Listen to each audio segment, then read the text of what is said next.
I'm allergic to anesthesia. Bloats me for months. Yeah, I've been there, done that one too. How is everybody? Okay, it's a hair check, y'all. It's a hair check. One of us is lounging in the background over there. See? Lounging kitty. She's lounging. Oh, she heard us. She knows we're on. It's all going to start happening now. She's going to start being so strange. Hi, you guys. Hi, guys. How is everybody? Hola. Yes. Okay, I'm waiting for everybody to show up. And suddenly I got an itchy nose. Oh my gosh. I had so many allergies when I came down from running this morning. I was like, oh my God. I don't know what's blooming, but something's blooming out there. And when I come back, I'm like, oh, itchy. So, hey, girl. Hey, girl. Good evening. Alfred Hitchcock. Good evening. All right. I did it. I tried, y'all. Yeah, I tried. Oh my God. Windsor, Ontario in the house. I know it so freaking well. I have oh, you do have a reading? You're excited? Oh my God. Now I'm excited. I'm so excited. Again, for my oils, they're late being sent out. And for the chart readings, I'm going one at a time. That's all I can do right now. I probably got a little bit more to do. So if you're emailing me about that, I'm doing it. Yeah, we just bleached the hair and it kind of got, I put coconut oil in it after because I noticed a lot of shedding on my hair. I was like, oh my God, it's shedding. New Orleans, Texas. I thought you were going to say finally caught fire, finally caught alive. I'm like, why? Clovis, Fresno. Yeah, I bleached it out because, as much as I would like to remain my normal hair color, I literally have to bleach. I love the bleach. Bleach is my friend. But have I been programmed to love the bleach or do I love the bleach? I love the bleach. BC, Canada, and I've been programmed, but I totally love the bleach. There's a psychic weekend of readings at a New Age shop in my town. No, just go, Jen. Don't be scared. What are you scared of?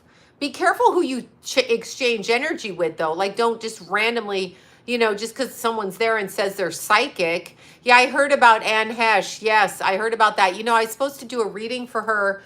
One of my clients works with her, has a podcast with her, and they used to come to the house. But since Keith died, I really haven't been seeing anybody at the house unless like you're my personal friend, like meaning in my personal life, like Deanna, basically. Deanna, Lila, shit in my personal life. But other than that, so Anne wanted to come with her podcast partner, Heather, and I didn't respond. And then I just read this. Well, I don't respond for months because I don't feel like working sometimes or whatever. How do you say that? Mobile, Alabama? Mobile? I don't know. Don't butcher me. I'm Canadian. I say shit crazy all the time. Anyway, no, I don't use purple shampoo. Look, I'm so itchy. Sorry. Oh, no, I do sometimes use purple shampoo, but you can see right down here, this is the bleach, and I don't put toner on it because toner... Oh, good, Nancy. I'm so glad. Yeah, with her. Oh, good, Pretty Lucky Tarot. I love Deanna too. I know. Yeah, I don't know what, I haven't looked into Anne, and she just literally got into an accident. Mobile is correct. Okay, Mobile, Alabama. I got to get my Southern. I want to be Southern. I want to live on a plantation and be Southern and have a whole haunted house. Hi, Katrina. How are you? It's almost your Virgo time. It's my Leo time first, then it's your Virgo time, girl. And yes, you're going to Italy. Yeah, she says, instead of love, she wants Italy. So, okay. Italy it is. Memphis, Tennessee. I say produce like I'm from Canada. Yeah, right? It slips out. I'm trying to get my American on. I look orange if I don't. Yeah, I'm a natural blonde. I'm just a dishwater blonde, or I'm a level 8 blonde, 7 or 8. I can't remember. Whatever. I'm in the blonde tones. So, like Keith was in the blonde tones. He was a toe-headed baby, though. I was never quite toe-headed. But yeah, you're going to Italy. You're inviting me too, right, Katrina? Like, fucking send the airline ticket. Girls, send the ticket. Send the ticket. We go.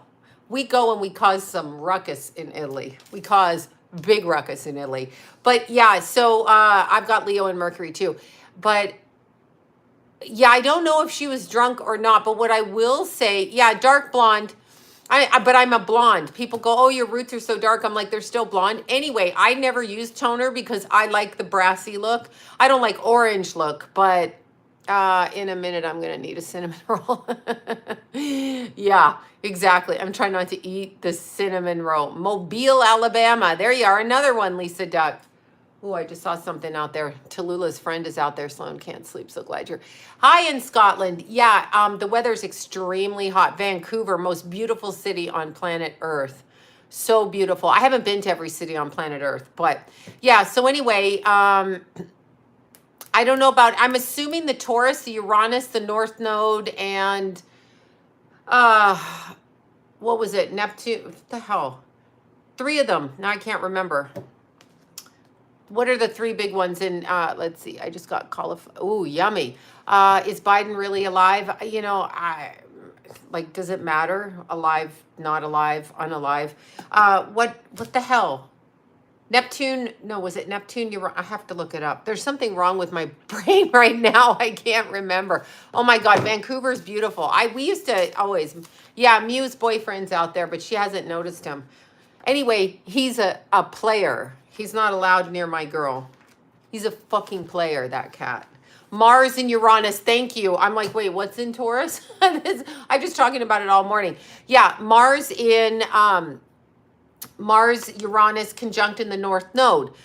Remember, Anne was with several men and a woman. She was Ellen's girlfriend. So there's probably some kind of connection to the, cultish club of whatever.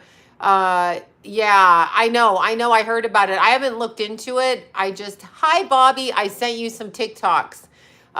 No, Jason doesn't have black hair. Jason has like, medium to dark brown hair, that kind of thing. Yeah, because remember, Mars conjunct Uranus is definitely car accidents. I mean, people got to be careful with the car accidents. So I don't know what happened to her, and I'm not going to speak. Somebody who's burned and in the hospital, I'm not going to speak on it right now because she's, oh my God. Sorry. I'm like, oh my God. I do grow sunflowers. They grow really big. So yeah, anyway, yes, exactly. Thank you. Okay, look, y'all. Oh my God, I got shit to show you and I didn't bring it with me. Now I've got to leave the set. Hold on a second. I was not prepared. Not prepared. Hold on one sec. Not prepared, not prepared. Oh my God. Okay.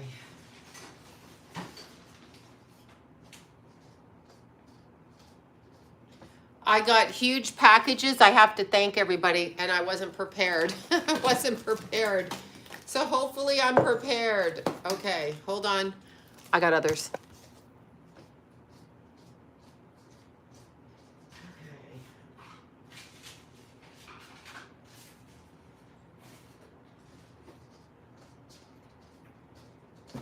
All right, y'all. This is going to totally mess me up because, okay. First of all, I do know who this is from. This is from Jen in New Mexico. Psychic Jen, as we call her. Oh my God. I got this and she got it for my birthday. And look at this. The thing that I love most besides ice cream, cookies, coffee, chocolate, Jason, Ken, Lila. The thing I love most is pistachio opal right here. Look, y'all. This is what you can put in your, I can never find these in Los Angeles. Never. I cannot find these. I cannot find these. Green opal, I call them pistachio opal, but these you can put in your kid's knapsack and it makes them invisible. So travelers used to carry these so that they were invisible. Like when the police pull me over, I'm like this, I'm not here, I'm not here, I'm not here, I'm not here. But I always get a ticket, right? Anyway, this is it. This is from Jen, pistachio opal. Isn't it pretty? Look at, gorgeous. Thank you, Jen, for that. She also gave me the selenite and the aventurine right here in a beautiful little box. That's from Jen in New Mexico, and a little rose piece, a piece of rose. What was that? Let me see. I'm looking at all the cards that came with it. There's so many that came with it. Anyway, it was so beautiful. The selenite, the green opal, the adventurine, and then a beautiful card and a thank you coupon. So that's from Jen. That I remember because it's the last thing I opened right now. So I'm working backwards on the packages. Okay, so that's that package. Then, thank you all so much, by the way. I go to my post office and the lady's like, what you doing? And I'm like, I'm getting presents. She's like, you've got 3. I'm like, I've got 3. And she's like, what you doing? And I'm like, I'm doing what I'm doing. Oh my God, this is from, look at this. This is from Jennifer, another Jennifer, last name Woodworth. Thank you so much. Of course, look at this. Fuck off sunflower socks. Fuck off. Yeah.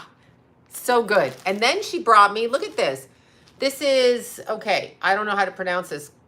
Q-certain bromelain. Okay, stinging nettle with and vitamin C, basically. For allergies, oh my God. Jennifer, I needed this running down the hill because I was so snotty, okay? This, you see? Wait, what are you all talking about? Who was super rude? Okay, yeah, I know. Look at this. So the post office lady, she goes, you got more. I go, I got more. I go, you flirting with me? I think they think I'm crazy at the post office. Thank you so much for that. I'm going to be taking the, yes, that's what she's doing. Okay, I can only, okay, I have no idea what the hell, I just watched that Ann thing on YouTube. Okay. Yeah, beautiful, beautiful. Look at, I mean, this is great. The allergy and the socks. That's why I ignore her, Carrie. Okay, I have no idea what y'all are talking about. Is there a troll on here again? Do I need my troll spray? Do I need Batman? What do I need? Yeah, no, it's super great. Super great. It's for allergy, but I mean, when I run down the hill, I'm literally snorching like this. I feel sorry. Yeah, I feel sorry for anybody in a car accident in their physical body when they caught fire. Just think about that for a second. If you catch fire, but remember, it is a spiritual war. And those that drugging and drinking, yes, I remember that. She's nuts. Okay, I don't know what we're talking about. Okay, Windsor, yes. Oh my God, that fucking woman in Windsor. I didn't even know there was a Windsor, California. I was like, Canada? Why am I hearing about it? Oh my God, local honey, yes. Anyway, that drunk driving nurse from Texas killed 6 people. My friend Wayne did her astrology chart, and I was like, geez, it's karma. It was right on her north node, and I was like, oh my God. The level of karma with that, I just don't drink and drive. Like, don't do that. Yeah, just don't do that. Don't do that. I mean, do whatever you want to do, but if you kill someone else, that's on your soul. I know, bromelain to the Batmobile. I'm like, I don't know what to do. That's on your soul. Like, I can't get over the fact that my child passed away and the guilt I have from that, and I didn't cause it. Okay, so I didn't cause it. Can you imagine if you caused other people's children and family members to die? That's on your soul. Like, that is on your soul. Oh, there, Deborah, we got the same birthday. Just terrible. Okay, wait. Coffee tank. Oh, yeah. Damn, I forgot one more. Hold on. I forgot one over here. This. Oh, shit. This one. This is from, I'm opening the packages backwards, but who is this from? Oh, now I'm going to be mad if I don't know who this, well, this might have been in the same package as the other one from Jennifer, but look, this says, sunshine and coffee, bitches. No, it doesn't say bitches. Sunshine and coffee. It's not my birthday yet. Oh, somebody's calling me Miss Bella. Thank you. Look. Isn't this so cute? Yeah, I don't know who Monique is. What is she doing? Isn't this great? Look at, I think this is from the other Jennifer. You know, I'm not sure which one, where, I'm really sorry if I'm getting names mixed up with who sent me, but I so love all my gifts, so I'm showing you. I think you are referencing, oh, the movie The Exorcist. Is that what we're talking about? Oh, I was saying that last night at Deanna's. My birthday is tomorrow. How to do what, Monique? Okay. Oh, your son's birthday's August. Oh, there's an August 17th and an August 7th. Okay, so thank you for that. And then this, look at this. I got this card. Look, it's a friend of Tallulah's. 60 on 7-Eleven, not feeling lucky. Oh my God, I know. When you get up in age, you're like, whatever. Although I have friends that are like older and they're like 60 on the ninth. And they say the same thing. But you know what? This planet is hell. So that's all I can say. This is from Margaret. And I believe Margaret got me Stay Golden Sunchild. I'm pretty sure this is from Margaret right here. Thank you, Margaret. And this. Okay, here's the shirt. Who was it? Yeah. Oh, I'm so confused. I love this. Look. Me and Mew are going to have morning coffee. Well, it'll be mid-morning coffee because I'm gone in the morning and she just eats her food. And then Margaret got me this. Check this out. Check this out, y'all. This is for my hiking. August 26, Cool Beans. This is for my hiking right here. Thank you so much for that. That came with that. I feel crazy. I can't remember where everything. Okay. Oh my God. And then Blanche sent me. I love that name, Blanche. Blanche sent me a beautiful blanket with sunflowers on it. I haven't opened it yet. I just opened the package. Look, thank you, Blanche, for that. Y'all are spoiling my ass. My running up mountain ass. Y'all are spoiling it. Okay, so then there's this. These are for the kitchen. I love this. Now, who sent me this? Oh, this is Jennifer again. Or is this Jennifer?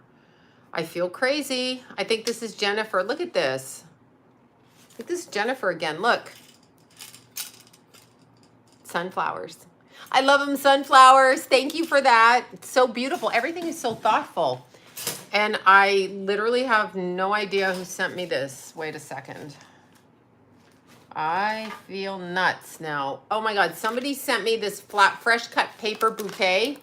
So like you pull it out and you do it like a bouquet. I haven't done it yet because I don't want to mess it up. So thank you to whoever sent me this. And now I don't know who sent me this. There's instructions with this. Wait, let's see. Let's see. There's instructions. Okay, cute card. I love the flowers. So I don't know how to, I'm putting this over here very delicately because I literally don't know how to put it up yet. Okay, so that's after. And then, okay, this might be on the bag. Let's look on the bag and see. Okay. That was from Blanche. The bag was from Blanche. What, isn't that nice? Aw, so sweet. And then I got this beautiful top. Look, y'all. Beautiful. And I have no freaking idea who sent this to me. It's either Margaret, Blanche, and that's who I think it's got to be. So thank you all, everybody. You see it? Okay, now we've gone through all. I'm totally spoiled. I don't even know what to say. It's so great. Thank y'all. I don't feel young. Neither do I. How can I get positive? Yeah, Cheryl, I'd say, well, don't listen to me. I don't know. Yes, Blanche Dubois. Diver Blanche. Okay, is Monica a troll or is Monica real? I don't know. Your parents are 66 and 71. Yeah, terrible. Oh, 19 tomorrow. Good. On the 8th. Oh, you're on the Lionsgate portal. I'm like, you're on the Lionsgate portal. Yeah, it's so weird when you get older, but I don't know what to say about that. Like, it's either that or you're dead, right? The way to get over depression for me is to exercise. That's the only way. Oh, thank you for that. Yeah, you should talk about your childhood abuse. And you shouldn't listen to people. Listen, I had a conversation. You know, there's only one person that says asshole shit to me. Well, strangers can say it, but in my family, that's John. You know that. But I had a conversation with him, and here's what you have. We're in purgatory. I feel, well, but if we're in purgatory, then we must have done something. Only I can't remember what the fuck I did to get out of here. I'm like, I got to get out of here. Anyway, when I left home at 14, this is speaking to your abuse here with the, oh God. Okay, there. It's speaking to your abuse. I can never, okay. Whitney, it's speaking to your abuse issue. But So when I met John, he knew I left home at 14 because obviously I'm going to tell people I walked out my front door at 14, okay? 2 months into my 14th birthday. No parental watching, none of that, all right? So just this year, literally, John says to me, well, there's two sides to every story. Do not listen to people. Do not argue with them when they say that. They're victim blaming, and there aren't two sides to any child being abused, period. Any child who leaves home or does whatever is, thank you, I just did my hair. Any child that gets abuse, any child that has an issue, any child that leaves home at 14, 15, 17 has to run away from home to protect themselves, okay? Anybody. You don't say there's two sides to that story. That is bullshit. That's what was said to me. And I said, how would you know the other fucking side? Were you there? You weren't there. So there, I know the pistachio opal is beautiful. That's from Psychic Jen in New Mexico. I shouldn't have given out her place. But anyway, that's where she is. So when you're dealing with abuse issues, people often want to blame you. They want to blame you for what happened. Oh, there's two sides. Now, the story that got him into saying this, just to reiterate it, was when Jason was 12. Well, I think he was 12. Keithy was, no, he would have been 13. So Keithy was like 10. And we were in Florida at my mother's, right? And I mean, we were at her house, but we were having dinner out at a restaurant. And my mother said something about Jason that was very derogatory while she was sitting beside him, and then looked at me. And then I looked at Keith and I said, I looked at John, and none of them spoke up. And I said, we can fucking hear you. Like, what are you even saying? She said she didn't care for my child. And then John's rebuttal to that, see, Michelle, you ran away at 14, same thing. There aren't two sides to that story. You're 14, you're a fucking child. So what is that? Yeah, it's fucking disgusting. Anyway, John's like, well, she was just saying that she didn't like you, so she didn't like Jason because Jason reminds her of you. And I'm like, you're justifying that comment? That's an okay comment. Do not listen to these people designed to hurt you. They are trying to hurt you when they do it. When you go in the abuse and you speak the truth in your family, you're going to be annihilated, land blasted, targeted, harassed, called crazy, called all kinds of names. That's why you need to keep your body exercising, sober. Sober mind can see. That's the reason you want to be sober. I would like to be fucked up, okay? I would like to smoke a crack pipe. I'm so stressed. I don't know that crack would help, but you get the point. I cannot do it because I cannot see what's going on. And if I'm self-medicating, I'm out of balance with myself. If I'm out of balance with myself, then I'm leaning to one side or the other, and I'm not taking care of self. So if you are not taking care of yourself by drinking too much, over-medicating, over-sexing, you are not listening to your inner self about how to protect yourself. So you need to do that. And when people don't do that, hi, Veronica, how are you? Oh, wait, where did she go? I just saw, oh, there you are. Exactly, but you're not protecting yourself.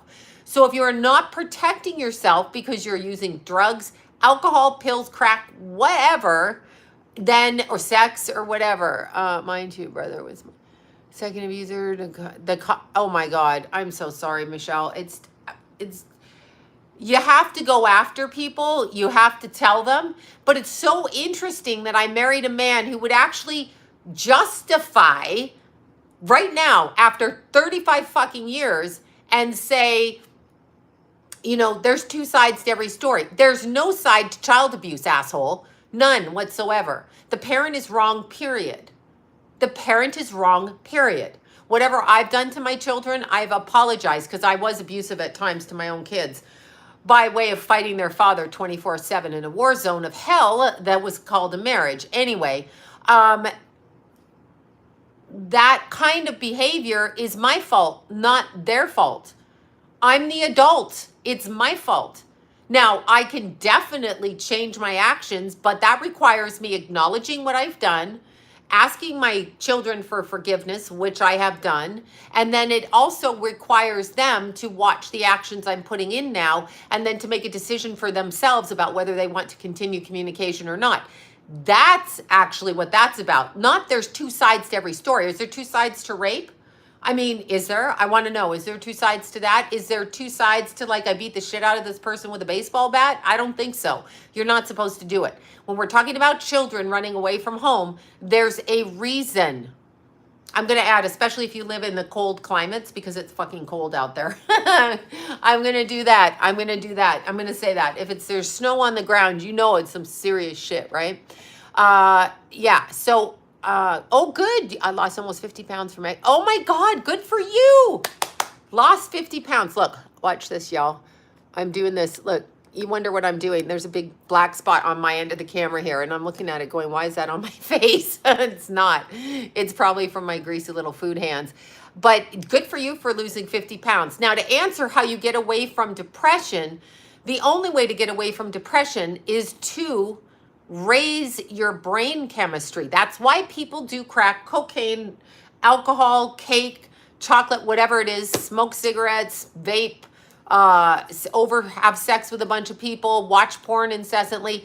All of these things temporarily increase the dopamine in your body. When you exercise, it's a natural way of bringing oxygen, life, to the body. Oh, thank you, Veronica. Thank you for that. It brings life to the body. It brings dopamine to the brain. It opens up the way that you see. If you go out in nature, any kind of nature, any kind of trees, any kind of path, any kind of anything. If you go out there,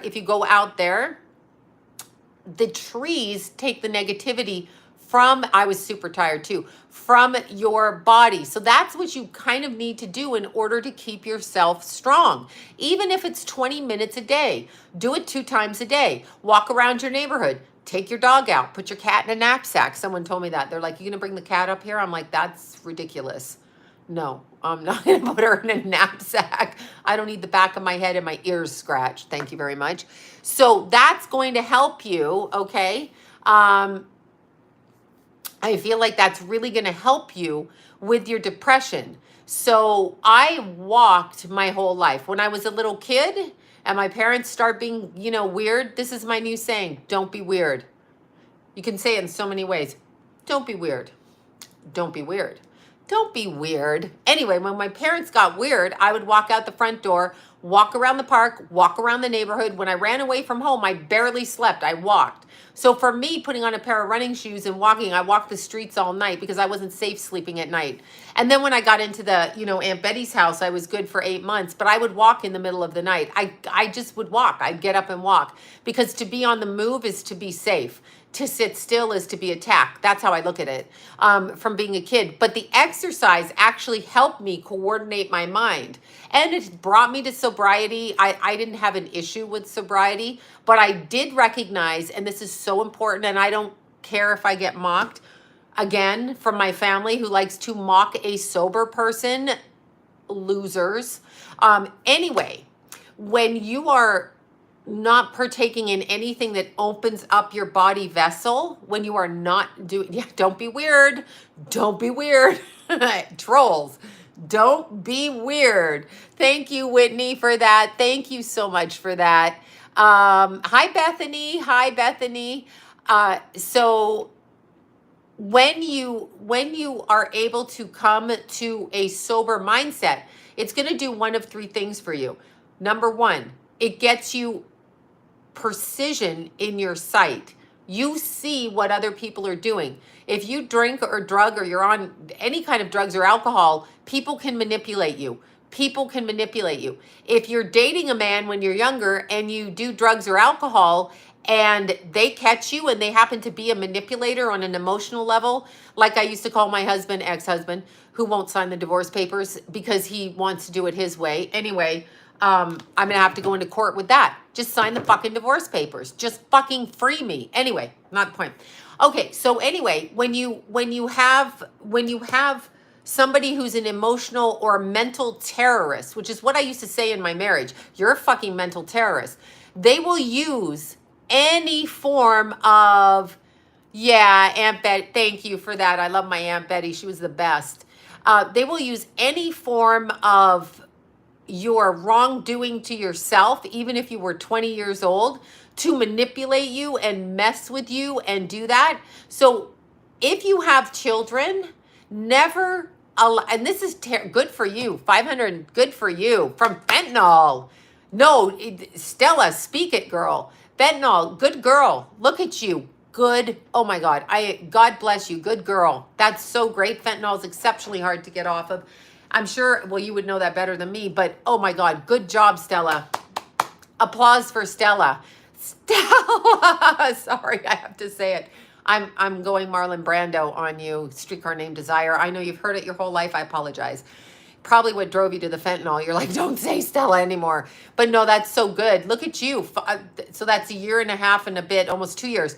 You will never do it again. You've raised your vibration. That's amazing. Amazing. Look, if Stella can do that, we can all do something like that in our level of our life, right? Whatever it is that we are. No, that's brilliant. That's so great. That's so amazing. I mean, oh my God.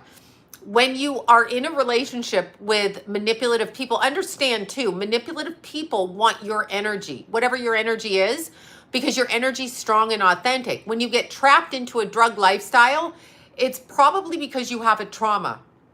Trauma equals drug addiction. Until we deal with the trauma, then you will be an addict. You never want to get into a marriage or a partnership with anybody who allows you to be on drugs or alcohol because they're using it against you. So remember that. People will manipulate you. I don't know why I knew that. I mean, the house I grew up in, I knew that. I knew that if I even lived a normal life, like, you know, whatever, I would be manipulated. It would be turned, twisted, and used against me. So it literally is that. So that's why you actually want to stay sober. So you are fucking aware of what you're doing. So nobody can take your kids from you, okay? My threat was you're crazy, you were a stripper, and you're a psychic. So what court's going to give you your kids? So you stay married. That's why I stayed married, okay? So if you even say that to me once in my marriage, you have held me emotional hostage because I'm not going to fight you. So if you even say anything like that to me, you are holding me hostage because I'm not going to leave my kids. I can't get away from my kids. I'm not going to leave them, right? So you're holding me hostage. Remember that. Any kind of man or woman that says, you know, I'm going to take you to court and you're going to get this kind of punishment, this kind of punishment, this kind of punishment, is because you're a fucking bully to say that. Yeah, when you're psychic, of course, they take the money for psychic. That's what's paying their braces, their dentists, their glasses, their fucking car payments. However, they love to call you crazy. Like John always loves to say, oh, there's people that believe in UFOs. Yeah, I'm surprised you don't, dumbass.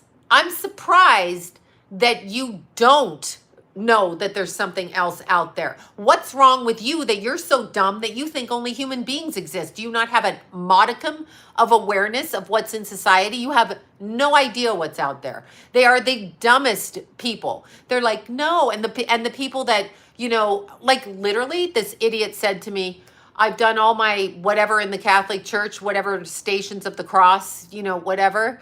Aw, thank you. Yeah, my books were open. I'm going to open them again. Yeah, no, mental warfare. It's fucking horrible. Are you kidding? My books are going to be open again, Whitney. Hi, Holy Family. It's fucking ridiculous. My ex told me Jesus was white. Well, I think not, but I mean, Jesus can be whatever you want him to be technically because it's the Christ consciousness. He's no longer in the physical form. So it's as he chooses to come to you. But if you're looking at the actual incarnation of Christ, I guess that he was in the Middle East. So he probably had more olive toned skin and was not white. I'm just going to say.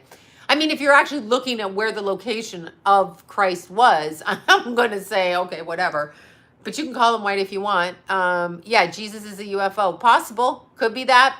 I'm not saying not. Christ consciousness, though. Christ consciousness. Jesus was a light worker in the physical. Christ consciousness is what we're trying to obtain. However, when people tell me that they do this, the Catholic Stations of the Cross, I believe, and then they drink and are an alcoholic and they think that they're protected from entities entering into their body, I'm like, you're stupid, because you are so stupid, because no matter what kind of religious thing you do, if you leave your front door to your physical body open, something's going to come in. something will come into your body. If you're an alcoholic, your brain is rotting like a rotten sponge. You're a dumbass when you drink, and your belly probably sticks out. You probably don't have good liver function. You probably don't heal well from cuts and shit like that. You know what I'm saying? I bet Jesus was handsome. Why wouldn't he be? Doesn't matter what his skin color was. He was a light. So was Buddha. Buddha was a fat, happy guy, right? So, you know, little round belly is Buddha. Does it matter? I mean, what the hell? Does it matter? No. So, oh my God. Yeah. I can't. So here's what I'm going to say to every single abused child out there. I know what the Catholic Church is. It's a black mass. I keep trying to say that, and he's like, you're crazy. I'm like, you believe what you're told? For being so rebellious, you're pretty much a coward in your thinking that you don't even entertain the idea that there's something else. Oh, thank you for that, Jennifer. Thank you so much. Yeah, me and Rascal had a good day. Thank you so much for that. Overly generous. Overly, y'all are very generous. Jen, thank you for that. Jennifer. Yeah, this planet is so fucked up. So fucked up. It's so ridiculous. And on the ridiculous front, for my court case about the radio show that I was on 3 years ago, okay? I'm Christian here. We're not going against Christ. We're going against Buddha was shiny and wait, I didn't hear that. No, I said Christ consciousness. I think a tan Chris Cornell was a sexy Jesus. Exactly. Okay, we're not supposed to think that way about Jesus, but whatever. He was in the physical form. Anyway, the lawsuit for the radio show, for the show that I did 3 years ago, I'll mention the radio show, Ground Zero radio show.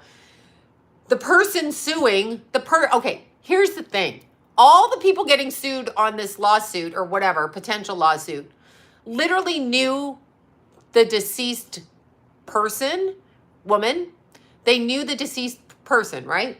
Me, I had 2 8-minute segments on this radio show, and they're trying to say they're coming after me for distress and this and that. Here's what I'm going to say again. I'm going to say this again, but I'm going to use it in reference to Jeffrey Epstein. So Jeffrey Epstein's in a jail cell, right? I'm doing a radio show on Jeffrey Epstein. This is where I got death threats before Keith died. Anyway, I'm doing a radio show on Jeffrey Epstein. Now, admittedly, the police, the corrections officer in New York, officers, whatever, said the cameras didn't work, right? The guards were taking a nap or on a break or smoking crack, whatever. They were doing whatever the fuck they were doing. So he offs himself in the jail cell. Now, I say, I don't believe that. How are you so sure? How is that causing anybody any pain unless you were in the room with Jeffrey Epstein to know what he did? Right? Because it sounds sketchy to me. And when somebody publicly says, I'm afraid for my life, I'm not going to kill off myself. When they say that publicly, and then they end up offing themselves, I'm like, no, I'm using this as an analogy to how I'm being sued in another one.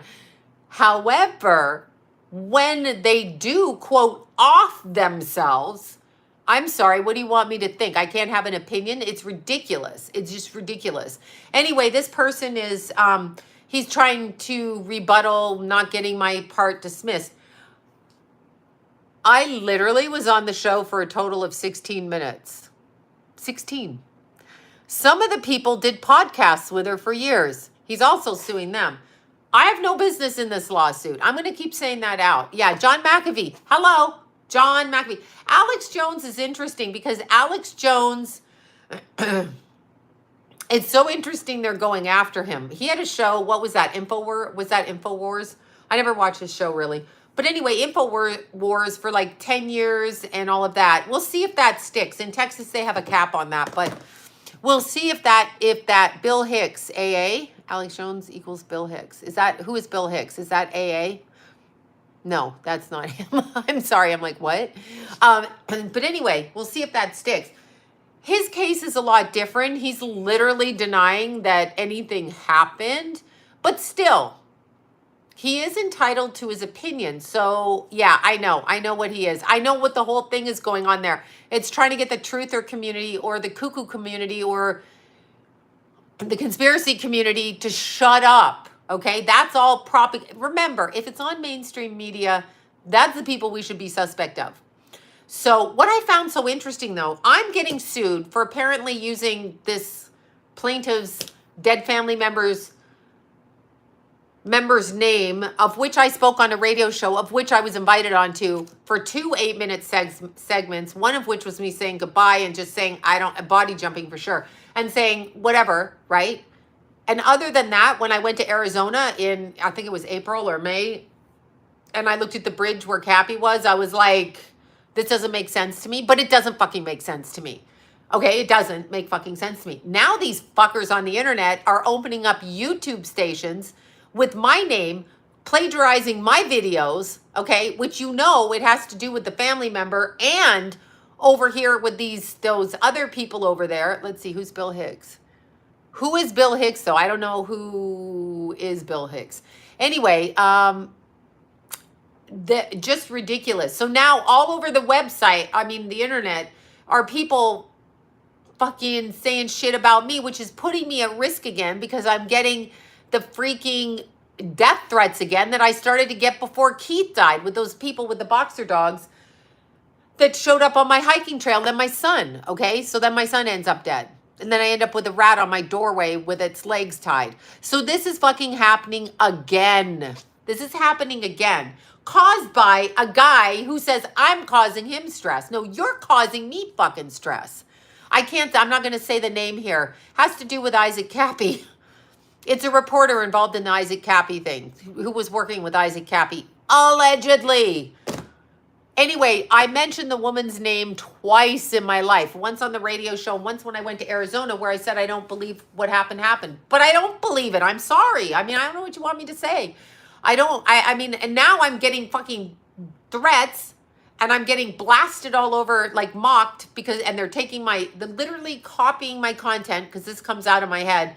Not too hard to come out of my head, but nonetheless, these are my own videos and I'm literally doing these. They're taking these videos off of YouTube and putting them up on a thing and then cutting context out and making shit all over the internet. I get communication all day long for stupid shit like that. So it's a problem. But getting back to it's gang stuff. It's not going to work. And again, I'm going to say it here. I am not going to unalive myself. I'm not going to hang myself. I'm not going to shoot myself. I'm not going to OD. I'm not doing it. So if that happens, I'm not doing it. Okay, so now that we've established that, I know it's them. They're Luciferian. It's part of a witch cult. Never mind. But anyway, it's exactly. I know what it is. It doesn't matter. I dare you, come fucking do it because I'm locked and loaded. Bitches.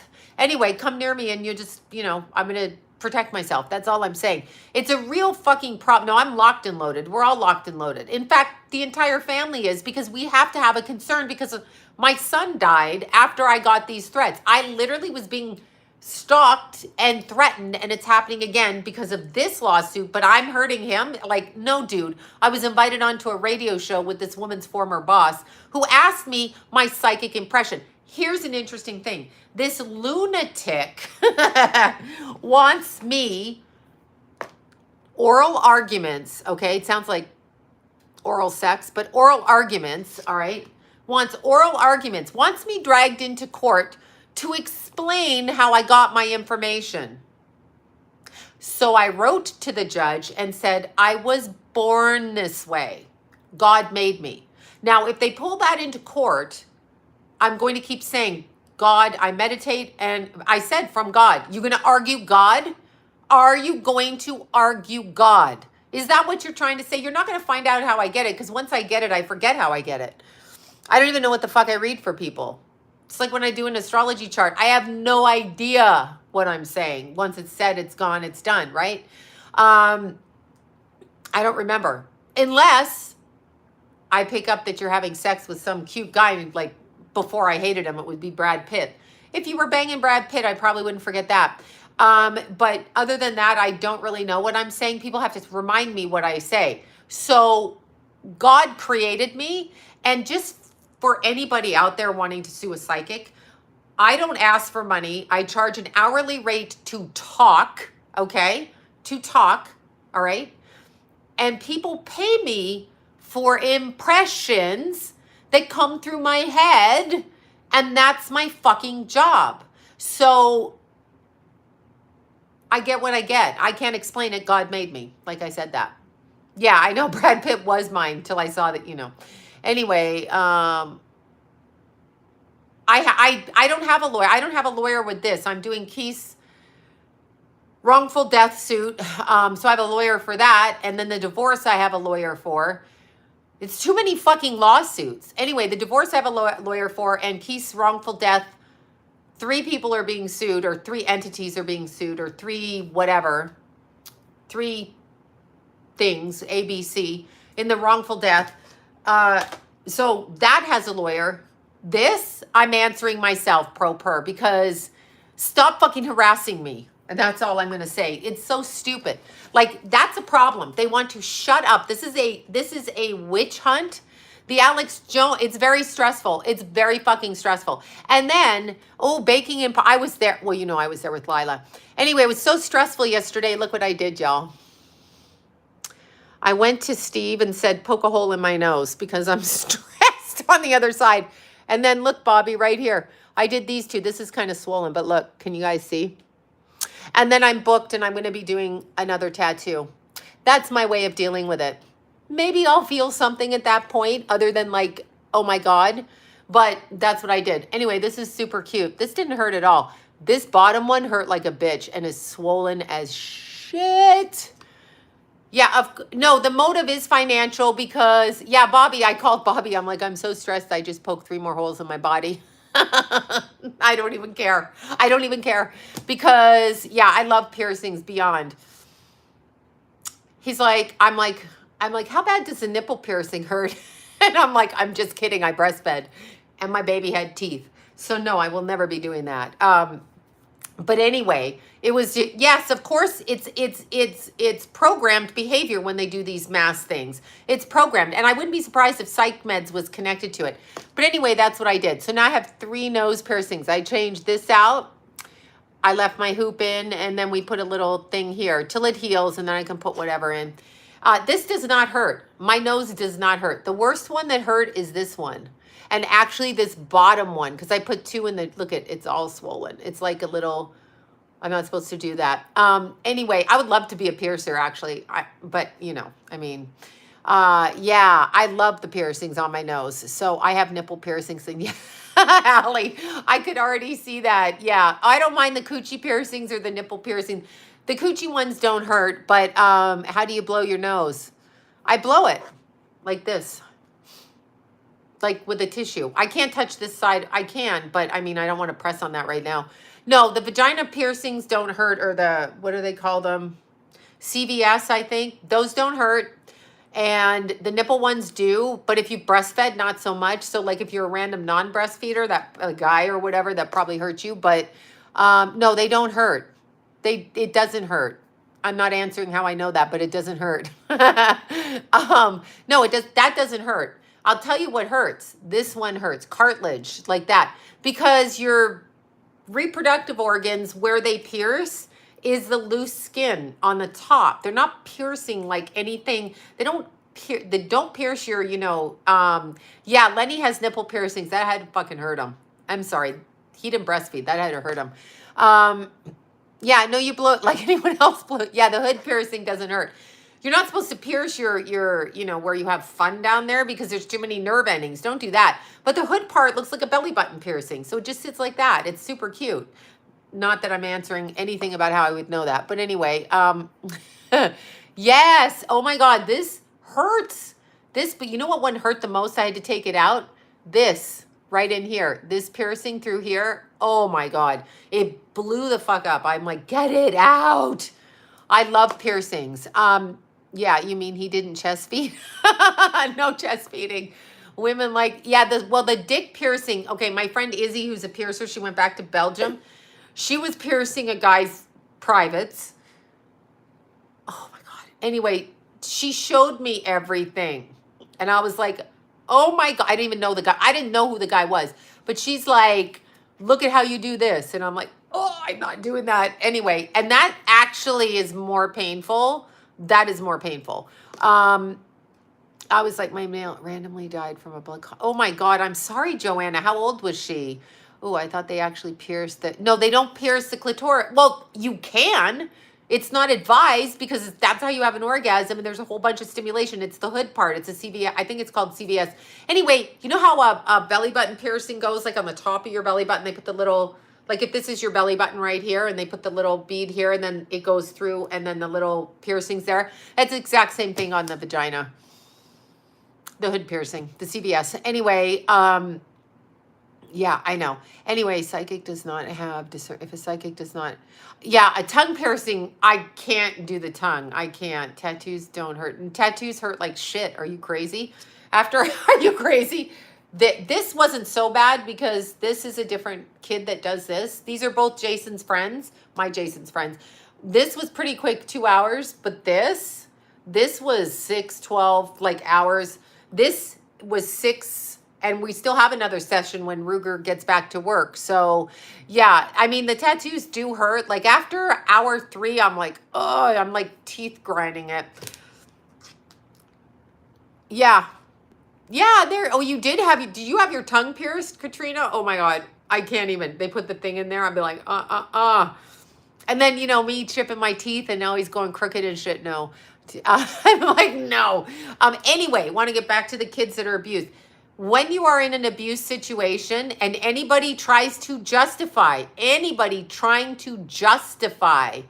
tongue doesn't hurt. I can't believe that. But okay, Jen, if you say so. I'm like, oh my God. Healthy 42-year-old. Oh, I'm so sorry. What costs a lot of money? It depends on the artist. I mean, everything costs money, doesn't it? What's it matter what it costs? It doesn't matter. I just wanted my child. Body art costs money, but you know what's beautiful about body art? Same reason. I used to change my earrings out all the time, and then I got my tongue pierced for 14 years. Yeah, beautiful. Didn't hurt. Oh my God. I still have it today. I just don't wear it. Oh my God. Oh my God. Monique, you guys with your tongue piercings. I don't know if I can believe that. I had all of these piercings when I was 19. Well, not this one. I had a lot of them, and not this one, but I had a lot of them on my ears, and they got infected. And Jason said to me when he was a teenager, go get piercing jewelry. So I don't take these out. These are push pin in or twist, in.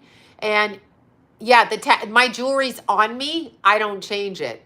And then this is on me. I don't have to adorn myself. This is me. I will die with it. And you can't take this from me. I mean, you can cut my arm off, but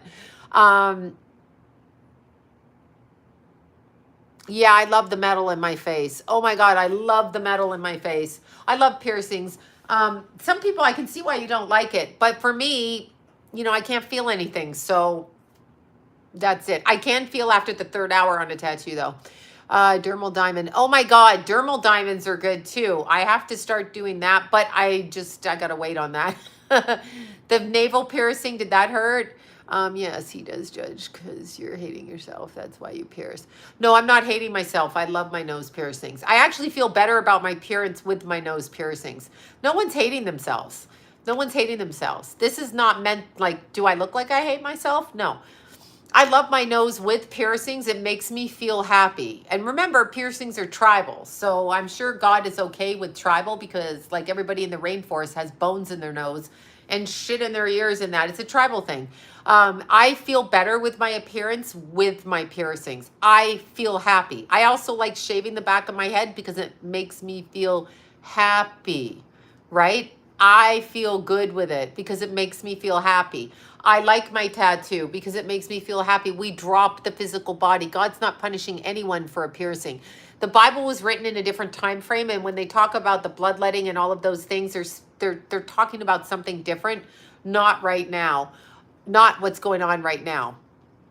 Oh my God, you did it with a safety pin? That's some crazy shit. I couldn't have done that.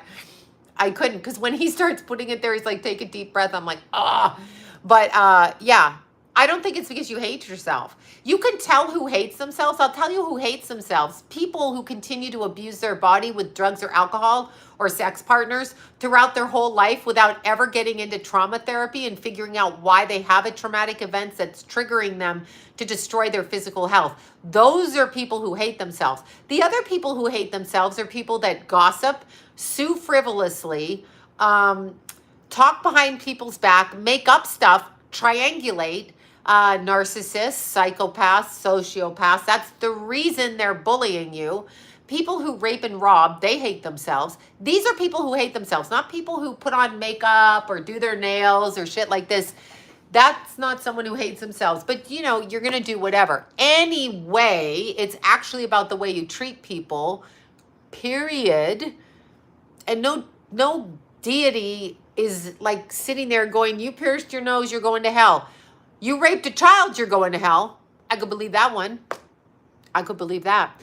So, yeah, exactly. I could believe that. Here's the thing. If you're going to be in a house, like in our household, okay, when the drugs were brought up in sobriety, it was justified by my kid's dad, okay? It was justified by my kid's dad that not everybody can be perfect, you know, like their mother. Not everybody has to be sober. So the drugs were justified. That is why you have kids that have drug problems in a house.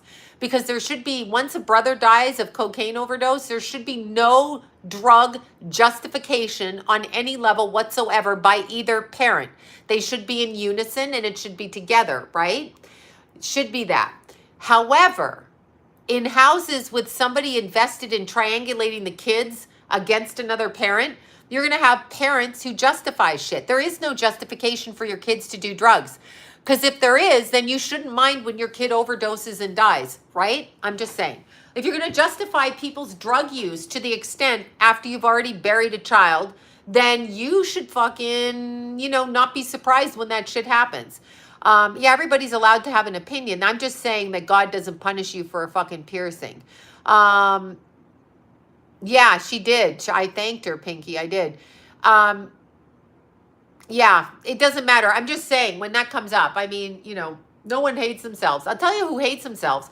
People who justify against 14-year-olds, 15-year-olds, 16 and 17-year-olds, 12-year-olds that run away from home, end up in the sex industry due to sexual abuse, and then talk about there being two sides. There is never two sides to that. It's childhood sexual abuse. 9 out of 10 times on some level. It doesn't have to be rape. It can be any kind of egregious peeping Tom, spying, taking the shower doors off, touching, groping, alcoholism, addiction, and violence. This is when you bring alcohol, addiction, and violence into a house. This is why children get abused. If everybody was sober in the house, things wouldn't be justified, overlooked, ignored, and bullshit done. People would speak up to protect people and not say stuff like, oh, I talked to them, but you weren't there, because they're liars. Shit like that. People would actually do that upfront and sober. Anyway, getting back to the lawsuit now, I don't know how you're going to prove what I do. And I think it's a witch hunt for people that are psychics. I don't ask people for money. We're not talking about robber psychics. I have done this profession for almost 40 years, 38. That's a long fucking time never to have a fucking lawsuit until this guy decided to do it and wanted to attach my property. He filed the lawsuit with $150,000 of damage because according to the people I talked to on the lawsuit, I had the assets and some of them didn't. Either the assets were locked up in some kind of trust where he couldn't get the assets because you can't sue the trust. So they do an asset search. These bottom feeding lawyers do asset search. They do asset searches. Asset. Yeah, it has new surprises, Peter. Another lawsuit. Anyway, remember, they're not going to sue a homeless person. They chose to drag me in there because I have assets. However, the assets are tied up in a divorce. And if you don't respond, here's a little trick. When I first got the lawsuit, if I didn't respond, and ladies, gentlemen, if you get a lawsuit from a freak, any kind of freak, I'm suing you because you're this, that, and the other. You can always reply yourself. You do not have to get a lawyer. You're allowed to be pro per. So don't waste your money on a lawyer to do a response. A response is considered a motion to state your case. So here's what you do. You write on a letter, dear, whatever the opposing lawyer is, dear judge, whatever, right? You send it in triplicate, you email it, and you send it register, receipt, return, tracking number, whatever, return, signed for card, so you can prove that you sent it, and you write, I'm asking for a dismissal, this doesn't apply to me, whatever your thing is. Do not get a lawyer to begin with. You don't need to do that to begin with.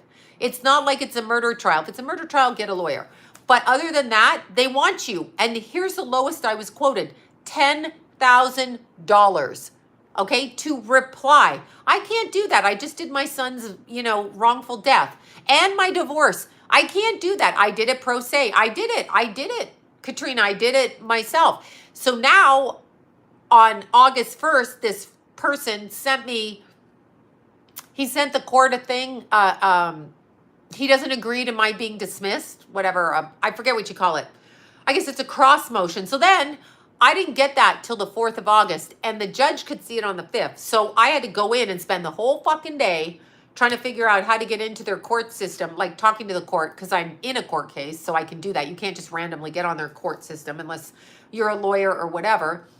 Anyway, I filed my response to that. Again, ridiculous. Stop with the ridiculous. Yeah, rebuttals, thank you. Stop with the ridiculous. And Lucas, help me. I could not get my Word. You have to send it in a Word document or down, whatever that thing is. Anyway, you know what I'm talking about.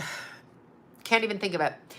So I couldn't get my Word to open up on the fucking computer. So I called Bobby. She was busy. So I said, Lucas, that's Bobby's husband. I'm like, Lucas, please. And I was on my way to bleach my hair. And I'm like, oh my God, I'll take my computer to the hairdresser. Anyway, Lucas saved my Canadian ass, sent the document to me in the proper, format so I could get it uploaded on the 4th in case the judge saw it on the 5th. He's open to see it on the 5th. But it's ridiculous to me that I'm targeted. So it is a targeted thing. It is a fucking targeted thing. And here's the problem. I'm not going to be told that I have to edit myself when I know Lucas was so cute. Then I called Bobby and then I said, Bobby, Lucas, help me.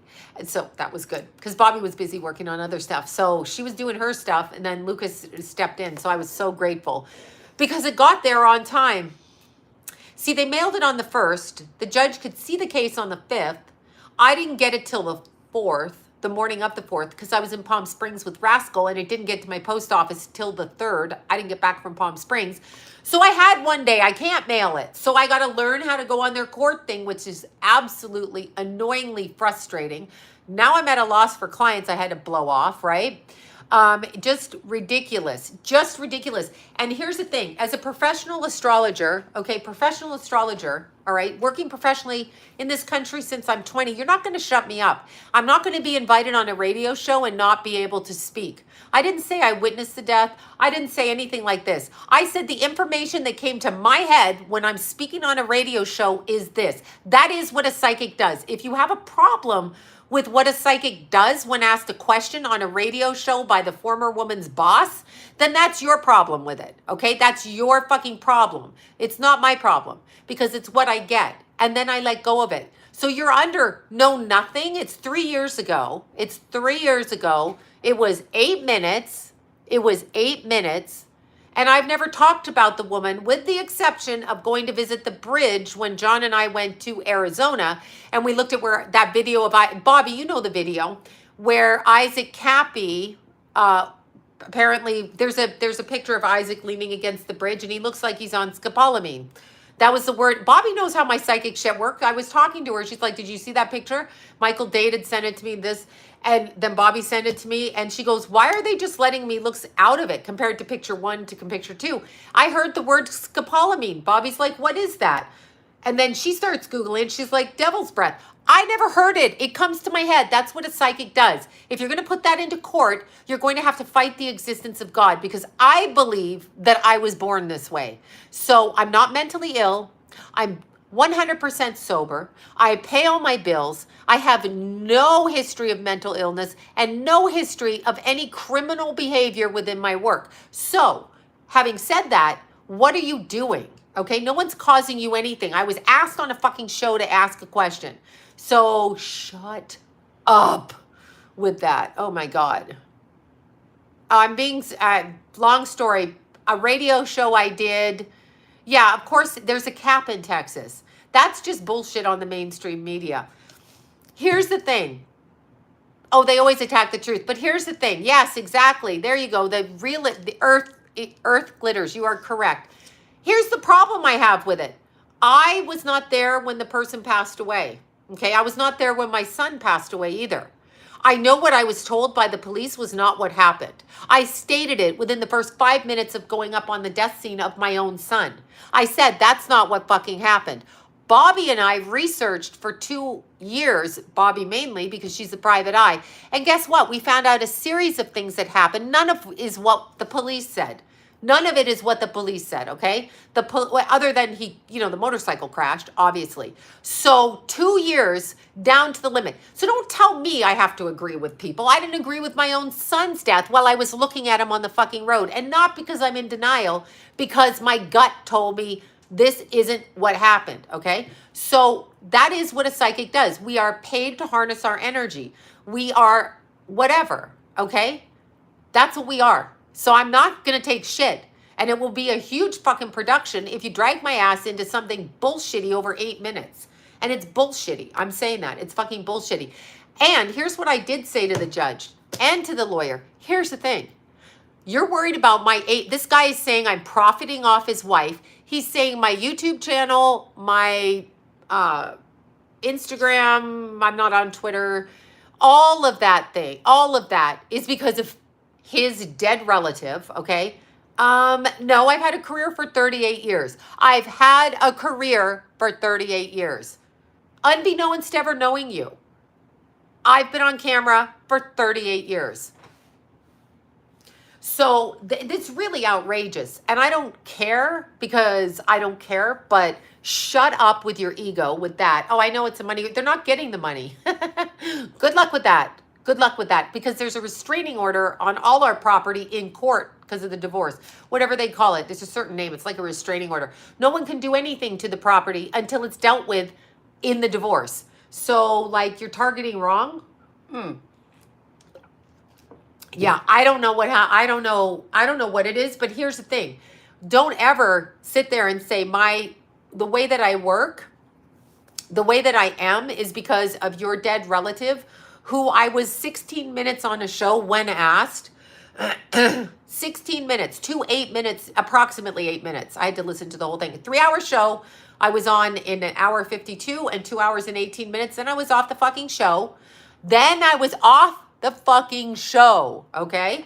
And then when I went to Arizona with John, we looked at the bridge and I said, I'm not buying anything that happened with this. And I'm not. No, I'm not right now. I was. No, I'm not I know that with an LLC, but yeah, well, the divorce has to conclude first. Either way, for this to be looked at, for someone to sue frivolously, here's how broken the system is. Number one, if you're going to fucking sue for something stupid like that, not disputing that you're under emotional duress because of the passing of your relative. When my son died, I'm still under emotional duress, okay? I looked at my son dead on the ground. I came right after he died. I saw and sat with his dead, mangled body. I get it. You do have stress. But just because someone talks about my son on a YouTube channel for 15 minutes or whatever is not causing me ongoing stress. You suing me is causing me ongoing stress. You forcing me to have to go and do this while dealing with my son's wrongful death lawsuit and my divorce is causing me fucking stress. So you are causing stress 3 years later after 8 minutes on a radio show and another 8 minutes. My point being, if psychics don't gather together, and I'm not going to put on my website for entertainment purposes only, because it's not entertainment what I'm doing. This is how I am. You ask a question, I give you how I feel. It's how I feel, okay?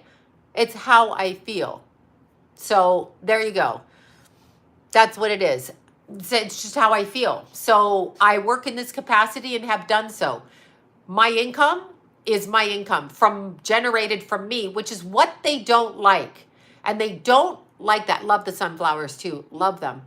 Yeah, this, and I got a bunch of sunflower gifts. This is what they don't like. This is why they're suing everybody. They try to target psychics like we're crazy. So call me a communication intuitive. Call me anything you want.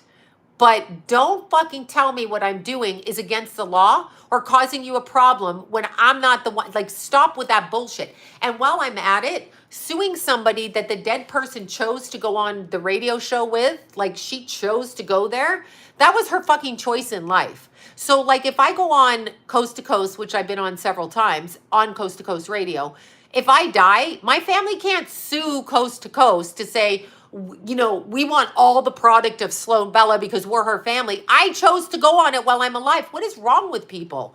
Like, what are you, stupid? If the woman's alive or the man's alive and they choose to go on a fucking radio show, then like, what are you suing for? What are you suing for? Because your wife had a happy smile on her face, your husband enjoyed doing the radio show, so you're gonna fucking whatever. It's so stupid. If you're a guest, you cannot sue. The person chooses to go on the show. If I choose to do a radio show, oh, I don't know who's on here. It doesn't matter. It's just, I don't even see them. I've done a few things on Coast to Coast. No, it's ridiculous. The problem with our legal system, it's completely broken. You have to pay a lawyer. They're $10 to $15 to $20,000 just to get a reply for that lawsuit. Okay. Yeah, I hope it is dismissed, Jen. I've asked for it to be, but you have to get 10 to 15 to 20,000. Why? Why do I have to get that? Why do I have to get that? To answer a paper that's this big. Why? And why would it take that? Why would it take that? They ask my opinion intuitively. The information comes to me. And then the counter response is, we want to know how she got the information. Ask God, motherfuckers, okay? Because I was created. You're not going to get it from me. I don't even fucking remember, all right? My son died. I don't remember shit. So, no, I'm not answering that. You have to, I'm not answering it. And Evangeline Adams was taken to court in 1905, 1919 for her astrology, and she won in court. Stop with this bullshit. It's a witch hunt. It's a witch hunt, okay? And if I get an impression and someone asks me, I'm going to say it. I'm sorry. I don't believe Jeffrey Epstein unalived himself in a prison where the cameras broke down and the guards took a lunch break in the most severe prison in the country. If you believe that, you're a jackass. And I'm going to say that again. Yeah, exactly. Materialistic. Exactly right, Peter. That's what I'm going to say. That's what I'm going to fucking say. I'm going to fucking say it. That's what I'm going to say. Sorry, going to say it. I don't know what to say. I do not believe Jean-Luc Brunel in France offed himself. I do not believe John McAfee offed himself. I do not believe Anthony Bourdain offed himself. I do not believe Kate Spade offed herself. I do not believe Marilyn Monroe offed herself. And there's so much, and I didn't believe that when I was 10. Okay, I looked at the evidence and intuitively decided on my own as a little girl, this does not make sense to my brain. Just like when I saw my own dead son on the ground, I'm like, this does not make sense to my fucking brain. Why did he run off a 6-lane road in the middle of lunch hour when there's no hills, no obstructions, no nothing? Why? Same thing to the cop. I don't believe you. That's not what happened. The cop's entitled to his opinion. Yes, John is also suing me. No, John's not being sued. I'm being sued. But we were married, so yeah, John should be sued in that. No, it's a money. I know what it is, but that's why you respond. What it said on the court paperwork is if you don't respond, they will attach a $150,000 lien to your house. Now, it would have to go through court in Washington State. I'm out of jurisdiction here. It would have to come to a California court. No, Chester definitely didn't commit suicide. What the fuck do you want? I mean, I'm sorry. The guy bought a new house. He's moving his 5 or 6 kids in there. And by the way, Chester Bennington's son emailed me about that. So for all you fucking naysayers out there, shut up. I'm entitled to an opinion. And if they look at that, it just went down. Exactly, that's what my video said. If you stop people from talking, they're trying to stop people from talking. And well, here's what Pizzagate was. I'm going to say this again. They made Pizzagate into a fucking joke, okay? But here's what Pizzagate, my understanding, allegedly. I don't need the Clintons after my ass. Fucking bring it on, right? Oh my God. Thank God I'm not in Arkansas. Anyway, here's the thing. Here's what Pizzagate actually was. So we have Seth Rich. You remember him? Executed in the back of the head, 2 shots, nothing robbed. 32-year-old, 34-year-old, just shot down in broad daylight. Evening, whatever it was. He worked for Bernie Sanders. He worked for the Democratic Party, is my understanding. He was an all-American kid. He was in politics. He liked this kind of shit. This is before, okay? So when he found out that Hillary was siphoning information from Bernie's computer and what do they call it? Like rigging whatever Bernie was doing. I don't know, blackmailing Bernie basically, or doing whatever, right? Seth Rich took the information off the DNC computers. He just put in a drive and downloaded a bunch of shit. He does not have time to read 60,000 emails. He gives it to Julian Assange, who has WikiLeaks, which is an independent website over here where they put up this information. It's like given to me. It's not like Julian's taking it. This guy's going to Julian, right? So when they start looking at these emails, 60,000 of them or whatever, they start finding a lot of references to pizza. So all of this pizza reference, he's like, why is everybody so hungry in Washington, D.C.? It is a good fucking question. Cheese pizza, right? Pepperoni pizza, hot dogs, all of that, right? Okay, so all of that stuff. Then they start reading about Comet Ping Pong, more pizza, cheese pizza, CP, cheese pizza. Put it together. Put another word with the C, put another word with the P. Cheese pizza at Comet Ping Pong. Now, what they did is they sent a hypnotized, probably on psych meds person into Comet Ping Pong Pizza to threaten to hurt people in there, which is completely wrong. But there's nothing in the building. So I know it is MK Ultra, and that's a fact. Research MK Ultra came out of Second World War. Anyway, Comet Ping Pong Pizza is a simple pizza place run by one James Alefontis, okay? One relation to Tom Hanks. One of them, all of them, all right? James Alefontis, I know I'm saying his name weird. Anyway, his Instagram, I have it saved on disk drives all over the place. His Instagram was disgusting. He had an 8-month-old baby with butt beads around its neck with a price tag on it. Now, I don't know what conclusion you want to make that. I can't even post a picture of something that's actually going on in the news without getting, yes, Paul Walker is another one. They're not going to be in there. But anyway, so Comet Ping Pong, it was mocked all through the news. But what Comet Ping Pong was like a taxi hub. Remember the show Taxi? Remember Mary Lou Henner, Danny DeVito, what's his name? It was a hub. I'd like 6 cheese pizzas, right? Cheese pizza. Oh, Ted Kaczynski. Absolutely MK Ultra. All of these. Anyway, I'd like 6 cheese pizzas and 47 hot dogs delivered to the White House, please. Anyway, they would do this. It was a hub, a dispensary hub. Yeah, Tony Danza. Yes, Latka, remember? Yes, Andy Kaufman, Latka. I'm like, remember Latka? So it was a hub, like a taxi hub. So the information was dispersed from there. That's what that was, okay?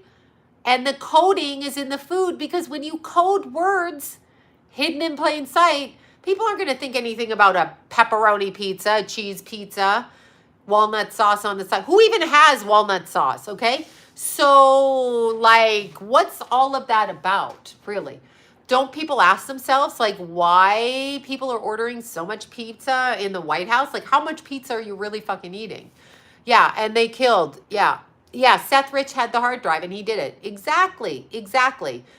I know what walnuts are. I know. I'm just being facetious on here so I don't get in any more trouble, allegedly. But that's what it was. That's actually what it was, okay? So it was a hub, like a taxi hub. Julian Assange, I don't even really know where he is. But the media made such a mockery out of it that the average person goes, you believe that? You're so dumb. Well, I'm going to say it again, and I'm going to say it for every single person, including the people in Arizona, that everybody was dealing with Isaac Cappy and the trafficking in the Four Corners, one of the largest trafficking areas in the United States. 800,000 children go missing a year. Where are they going? Where are they going? Where's my phone? Here's my phone, you guys. This is my phone to Nassau. Ring, ring. Yes. Okay, where are 800,000 children going? Oh, they're running away from home. 100,000 of them are under the age of 3. Where are they going? Come on now. Come on now. Come on now. Where are they going? That's a fact. That's not allegedly. That's according to the missing children statistics in the United States of America. So where are these kids going? And why are people wasting their times with fucking frivolous fucking goddamn punitive lawsuits because somebody is speaking about it and going after it? You're not going to shut it down. You're probably not going to stop it, but you're not going to shut it down. So it's just weird. It's just weird. What did he do to your daughter? Oh my God, I don't know. No, I mean, I don't even know what to say. It happens. People, I mean, I'm sorry, John of God. Go research John of God. Go research Sabrina Bittencourt, the one that turned in John of God. She's now dead. Oh, how did she die? Oh my God, wait, excuse me. Hello, Oprah? Yeah, your friend, John of God, that you put on 2010 or 11 on your Oprah Winfrey show? Oprah, allegedly. Well, he was on your TV show. Oprah. So, what happened to John of God? Oh, he got arrested December 17th or 19th of 2018 and got sentenced for what? For what? Oprah, what? I can't hear you. A baby farming. I get it. Taking in underage runaways. This is my pretend phone again. Underage runaways, right? In a healing capacity, impregnating them. I'm not saying he did it. I don't know who did it. Taking babies. Understand, if you have an underground, if he called himself John of God, I couldn't. If he had an underground baby farm, okay, women producing children, they can do one a year if they get knocked up. Very hard on the body, but what I'm saying is, there's people that have had 13 siblings and 10 siblings and all of that. So these young women run away from home like I did at 14. Nice man, I think he was in 72 at the time. The nice man is going to, yeah, there you go. Anyway, the girls are going to be like, oh, there's a nice adult who's going to take care of me. Wrong, wrong, wrong. And then they're locked in cages. This is a thing. I'm not making this up. This is in the court trial. It's not even allegedly.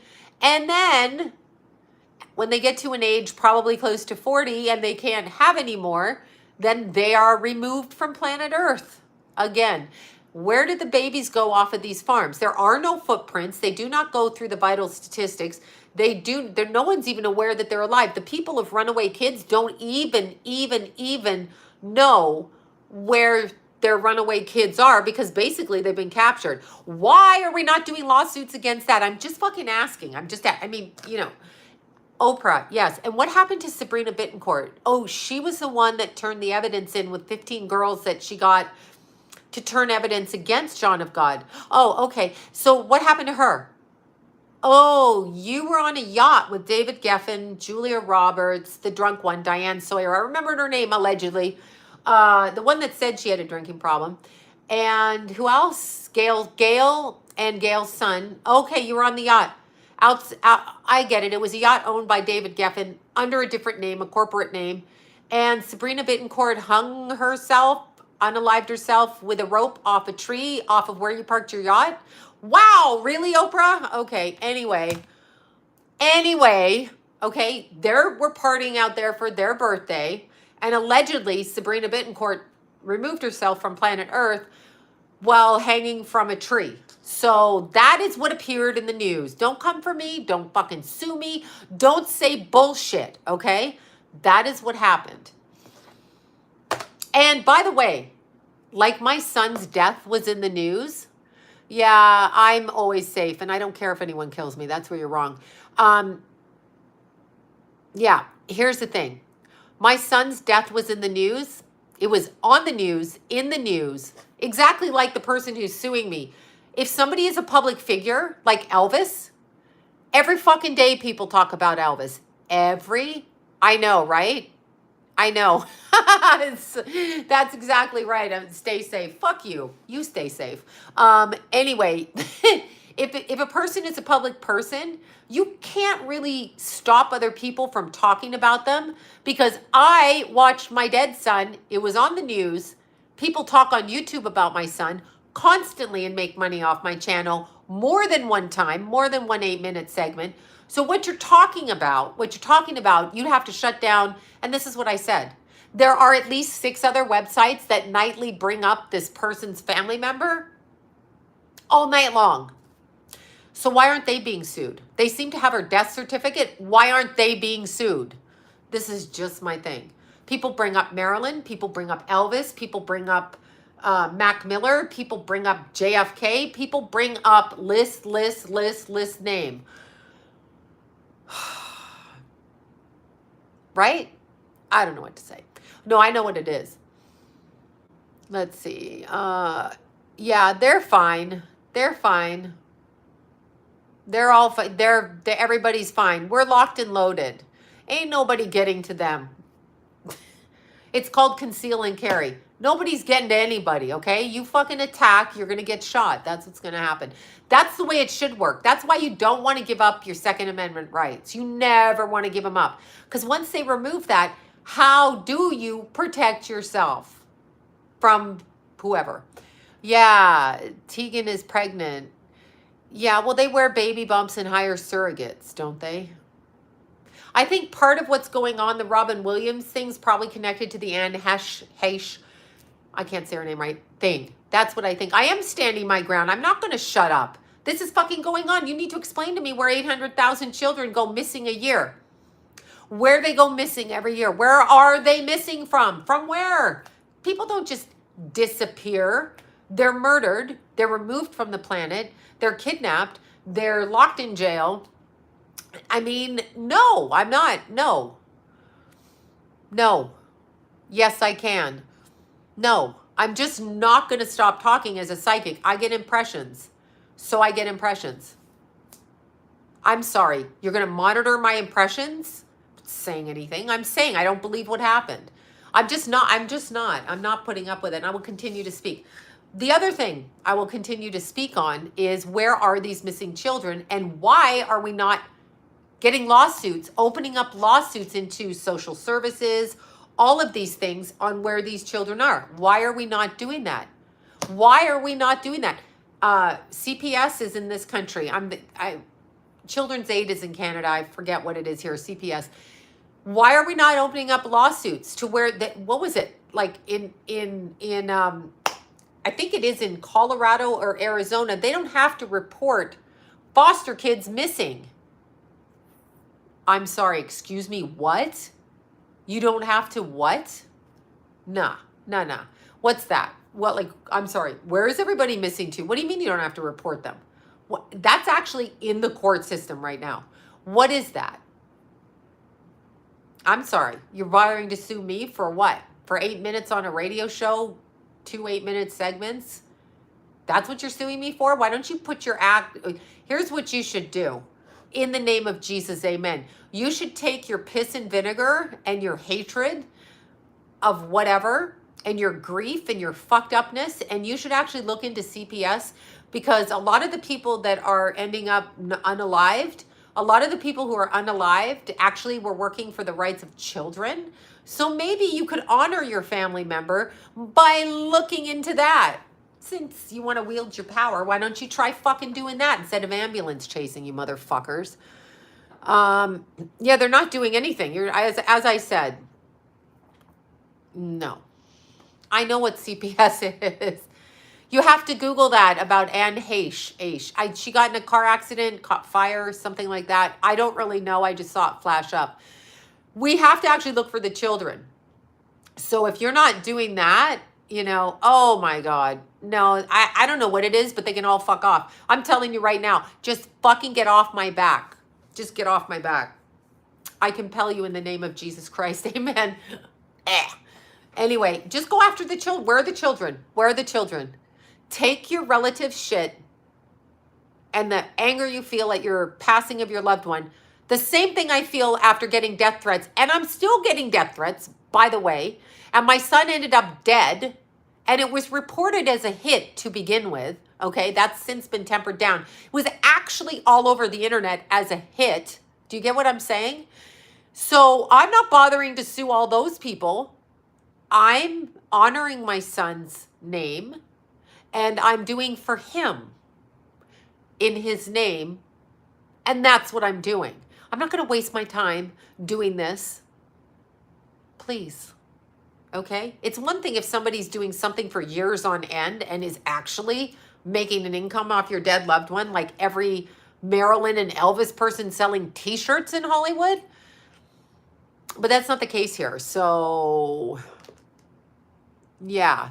Totally. We need to find the kids. Why are we not getting, why does the government, why are lawyers so dicking around with bullshit people like this instead of actually using their talent and their time to go into CPS records and find out, was there 900, I think it was, let me see, 900 missing kids from the Midwest in foster care. Where the fuck are they? Okay? Where are they? Where are they? Where are these kids? And by the way, so we all know, again, I get threatening emails, I get threatening texts, I get threats on here, just so it's out there, I'm not unaliving myself. Okay? Okay. So don't believe what they say. Don't believe it. Don't believe it. Unless, of course, it's a family member trying to kill me, then you may want to believe it, but that would be for a different reason. All right, so 900 missing kids. Let's look this up. 900 missing foster care kids. They just reported this. Missing foster care kids. Foster children. Let's see. Missouri. Nearly 1,000 Missouri foster kids have gone missing. Hello, lawyers charging $10,000 to answer a fucking motion. Why don't you all get together, right? Why don't you all get together and find out where these 1,000 Missouri kids are missing? Excuse me, Kim Kardashian. Let's call up Kim Kardashian. Ring, ring. Is this a Kardashian residence? Yes, Kim. Kim, you're a lawyer, right? Yeah, okay. So let's do that. Can we put our legal skills to some fucking use?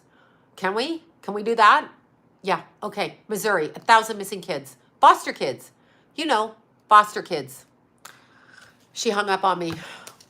But where are they? Google this. Jefferson City, Missouri. A federal report shows that more than 975 kids in Missouri's foster care system have vanished at some point. Just days after the report was released, lawmakers stressed their frustration. Look at my retainer. Stressed their frustration at the state agency for the lack of protection and policies during a House Families and Children Committee. Oh, they're frustrated. Where are the fucking kids? Let's see. Jefferson City, Missouri, it says. That's what it says. Yeah, Jefferson. I know what, it's the Chrome browser, right, and the Adreno. It's what it is. I mean, you know, I do not want to be censored. I do not want to be censored. Do not censor me. I'm not putting up with it. I am in alignment with God, like everybody should be, in alignment with their particular beliefs. Man-made conversations trying to hide atrocities like 975 kids missing, they're not my authority. My authority is my moral compass, and my moral compass says I need to keep talking about shit like that. The fuck is that? Now I'm swearing again. Sorry, little kids. Yeah, it's right here. This was first posted in October of 2021. I am just hearing this right now. Yeah, they're missing. Hundreds went missing in August of 29. Oh my God, right before the pandemic. Right before that, they went missing. What's that about? Yeah, just missing. Yeah, those outside agencies like Office of Child Advocate. See, I still am concerned. Yeah, okay, so 1 in 20 children in the system have been lost at some point. How do you lose humans? We should be worried about that. We should stop rapists. We should stop kidnappers. We should stop the government from trying to terrorize us with the legal system, because you can't do anything without a lawyer. Do you know I couldn't even get Keithy's information without filing a lawsuit? Okay, I could get some of it, but not all of it. Why does the government own the shit that pertains to my family? Who is this government that does it? The system is broken, beyond broken, okay? Beyond broken. You got kids missing. You got all kinds of shit.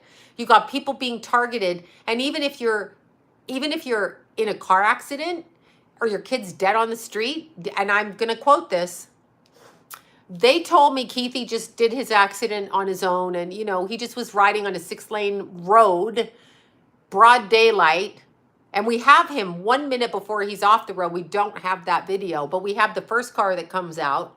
We have that on the video.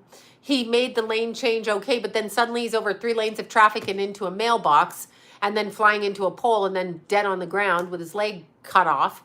I'm sorry, I just can't stop saying that. Anyhow, my point is, when I went to my son's body, when Jason went to his brother's body, we were both told he was property of LA. Property of LA. No, he's property of God, and he's my fucking child. Since you said he did this to himself, it's not a homicide thing, okay? Not a homicide thing, according to you. So my son, and then the officer was like, I talked to the coroner. You can go see your son. You fucking think I pushed him out? Since when do you own my son and give me the rights to see my son? Fuck you and fuck her. So anyway, like, what? Don't tell me. I mean, oh my God. Thank you. I've got the window open over here. I'm like, don't tell me I can't see my son. I'm gonna fucking see my son. And he is not the property of LA County. Contrary to the government, property, that's a Mason thing. Property. No, he came through me. So if anything, he lived in my body, and he came through a portal from the Christ consciousness from God on the other side of the dimension, okay? So he is not LA County property. He never was LA County property. That is a wrong thing to say. He is part of me and his father and his brother.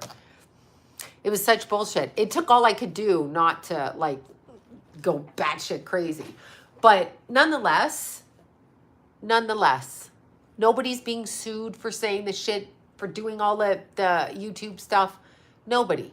Okay? So calm down with your 8 minutes on a radio show where your dead relative worked as an employee. Calm down with that. Calm down. Just calm the fuck down. Anyway, yeah, it's a Mason concept. It's a Freemason thing. So family court, married people divorcing. Yeah, I know. I know. Never get married. Full for the cause of it. I mean, I don't even know what to say. Yeah. It was devastating to me. Now I got Johnny, who, I said to my lawyer, I just want the divorce on paper. We can do a bifurcation and split the property later in court, tie it up, let him do his dumb shit. But I want my name divorced on paper. So he sends an offer back. I'm not accepting the offer, and I want the motion to go into court to file to have the divorce on paper. I should not be held hostage and have to agree to this and this at the same time. You are holding me hostage 3 years later. So when I said that, he hung the phone up on me. I'm like, what? So on Monday, I'll be back on that ass saying, I want this signed. And I don't know why a court would hold me hostage in a marriage. Yes, he wants me to agree to his terms before he signs a divorce paper, which means I have to now take that into court and ask a judge to make me separate. And then we can argue or negotiate or whatever on the property after. But yeah, John, I'm not signing your agreement ever. I'm not signing his fucking agreement. I'm not fucking doing that. I told him that. I said, after what you said when my son died, telling me my son hated me, thought I was evil, you people robbed his bedroom, took the money out of there while my child lay on the fucking ground. You kept the money, told me I didn't fucking deserve the money because I moved out 6 months before from you after 33 years. Otherwise, I lived with my son his entire life. I had to leave because you were out of fucking control. You forced me to do that. You fucking forced me to do that. I asked him, I said, stop talking this way. I don't want to leave. Fucking forced me to fucking do that. So sign the divorce papers. I'm going public with everything. I'm not shutting up. Oh, it's totally extortion. That's the whole marriage. If you go to court first, if you leave, the IRS is going to get you. I'll take your business. Here's the thing. John, you can't take my business. I am my business. My name, Sloan Bella, and the stuff that comes out of my head, you cannot run my business as me. That would be fraud, you idiot. Oh my God, just threatening me. And then telling relatives, I haven't done anything for 33 years. He's paid everything. Who believes that shit? Who believes that shit? 33 years when I walked out, and you think I paid nothing. I contributed nothing. Oh, he has the bank things for the mortgage. But braces, glasses, furniture, food. Oh, I didn't like the food you bought. Too bad. The point is I bought it. You drove everywhere in my car. Yeah, start your own psychic business, you stupid fuck. So fucking, I get threatened every day. I'm not listening to anybody threatening me. Of course he has attachments. This is why no one can drink like that. He's so vile in his head. You can't drink like that. You can, yes, 76. That's exactly. Telling his fucking family I do nothing. Having his fucking family say shit like I paid nothing. Shut up, stupid bitch on the family. You're stupid. Just shut up. Oh, and then the best thing that they all hid from me, remember? No, they're all fucking disgusting. I walked into my old house. John has moved. The oldest child, the girlfriend, the granddaughter. And where is Keith's shit? Where the fuck is Keith's shit? Like, they've all moved in there because obviously somebody's promised them the house. That's not fucking happening. That's not fucking happening. Do you see what that is? Do you see what that is? They're all in there living in my house. We haven't even got a divorce yet. But he needs my support. So why are they living there rent-free? If you're not, but they're not. You know they're paying him. So if they're paying him, then he doesn't need my support because he's been paid. Oh, please. I'm not forgetting it. Please. I just want that. It's sick. My son won't talk to me. So, okay, fine. Don't fucking talk to me. They're all in cahoots. That's why they weren't talking to me. Of course he has to buy me out. I'm not agreeing to it. And I want the judge to sign the divorce papers. By law, I shouldn't have to be married to this motherfucker anymore. I shouldn't have to. Do that. It's called a bifurcation. Sign the paper here so I can be free. Do it. He won't do it. He's like, you have to agree to this before you. No, I don't. No, now I'm screaming. Oops, sorry. I'm going to stop screaming. This is the shit. This is the shit. It was them two kids and him against me, justifying why I was crazy, why I'm a sober friend. Good he's listening. Oh, you're listening. I'm like, good he's listening. 3 years. And he won't sign the divorce. We can hold the house up. I don't care. We can do the property in 5 years. I don't give a fuck. But why won't you divorce? Why won't you sign that paper? Sign the paper. Sign the paper, John. I hate them. I hate them. Him, not them. Him. I hate him. I just fucking hate him. I told him that. I said, you have bullied me, mouthed off, told me after when my kid died, the shit you did the day after he died, what you did, what you said, disgusting. Of course John cheated. I can't prove it. I didn't follow him around, but he's an alcoholic. Do you think they're sober? Do you think that guy's sober? I found condoms in his fucking drawer thing in the garage, the metal thing. I don't know, whatever you call it. He's like, those are Jason's. I'm like, really? And they're locked in your cabinet with your work. And they're Jason's. You locked them in your cabinet with your work. I happened to see them when you opened it. But it has a key lock in the garage. But those are Jason's. What good are they doing Jason in there? Ugh. No, his daughter's not there. I'm talking about Jason and McKenna and Lila. They're all in there. They're all in there. And they're all not talking to me. Like, no Mother's Day, no visiting. Didn't talk to Kenna for a good 2 months. Just texting barely. She can't talk to me. Can't get in the middle of it because you're all in my fucking house, you bunch of whatevers. I'm, whatever. To the exclusion of Lila. Lila's a rascal. She's a baby. But, yeah, he's not in control. He's not in control. I'll film a sex video with a separate person till he files for divorce. At least he's not using a condom. That guy doesn't use condoms. Give me a break. That guy's never used a condom in his life. Please. I'm like laughing. I don't know why the condoms were there, but I don't know. Maybe, whatever. I don't know.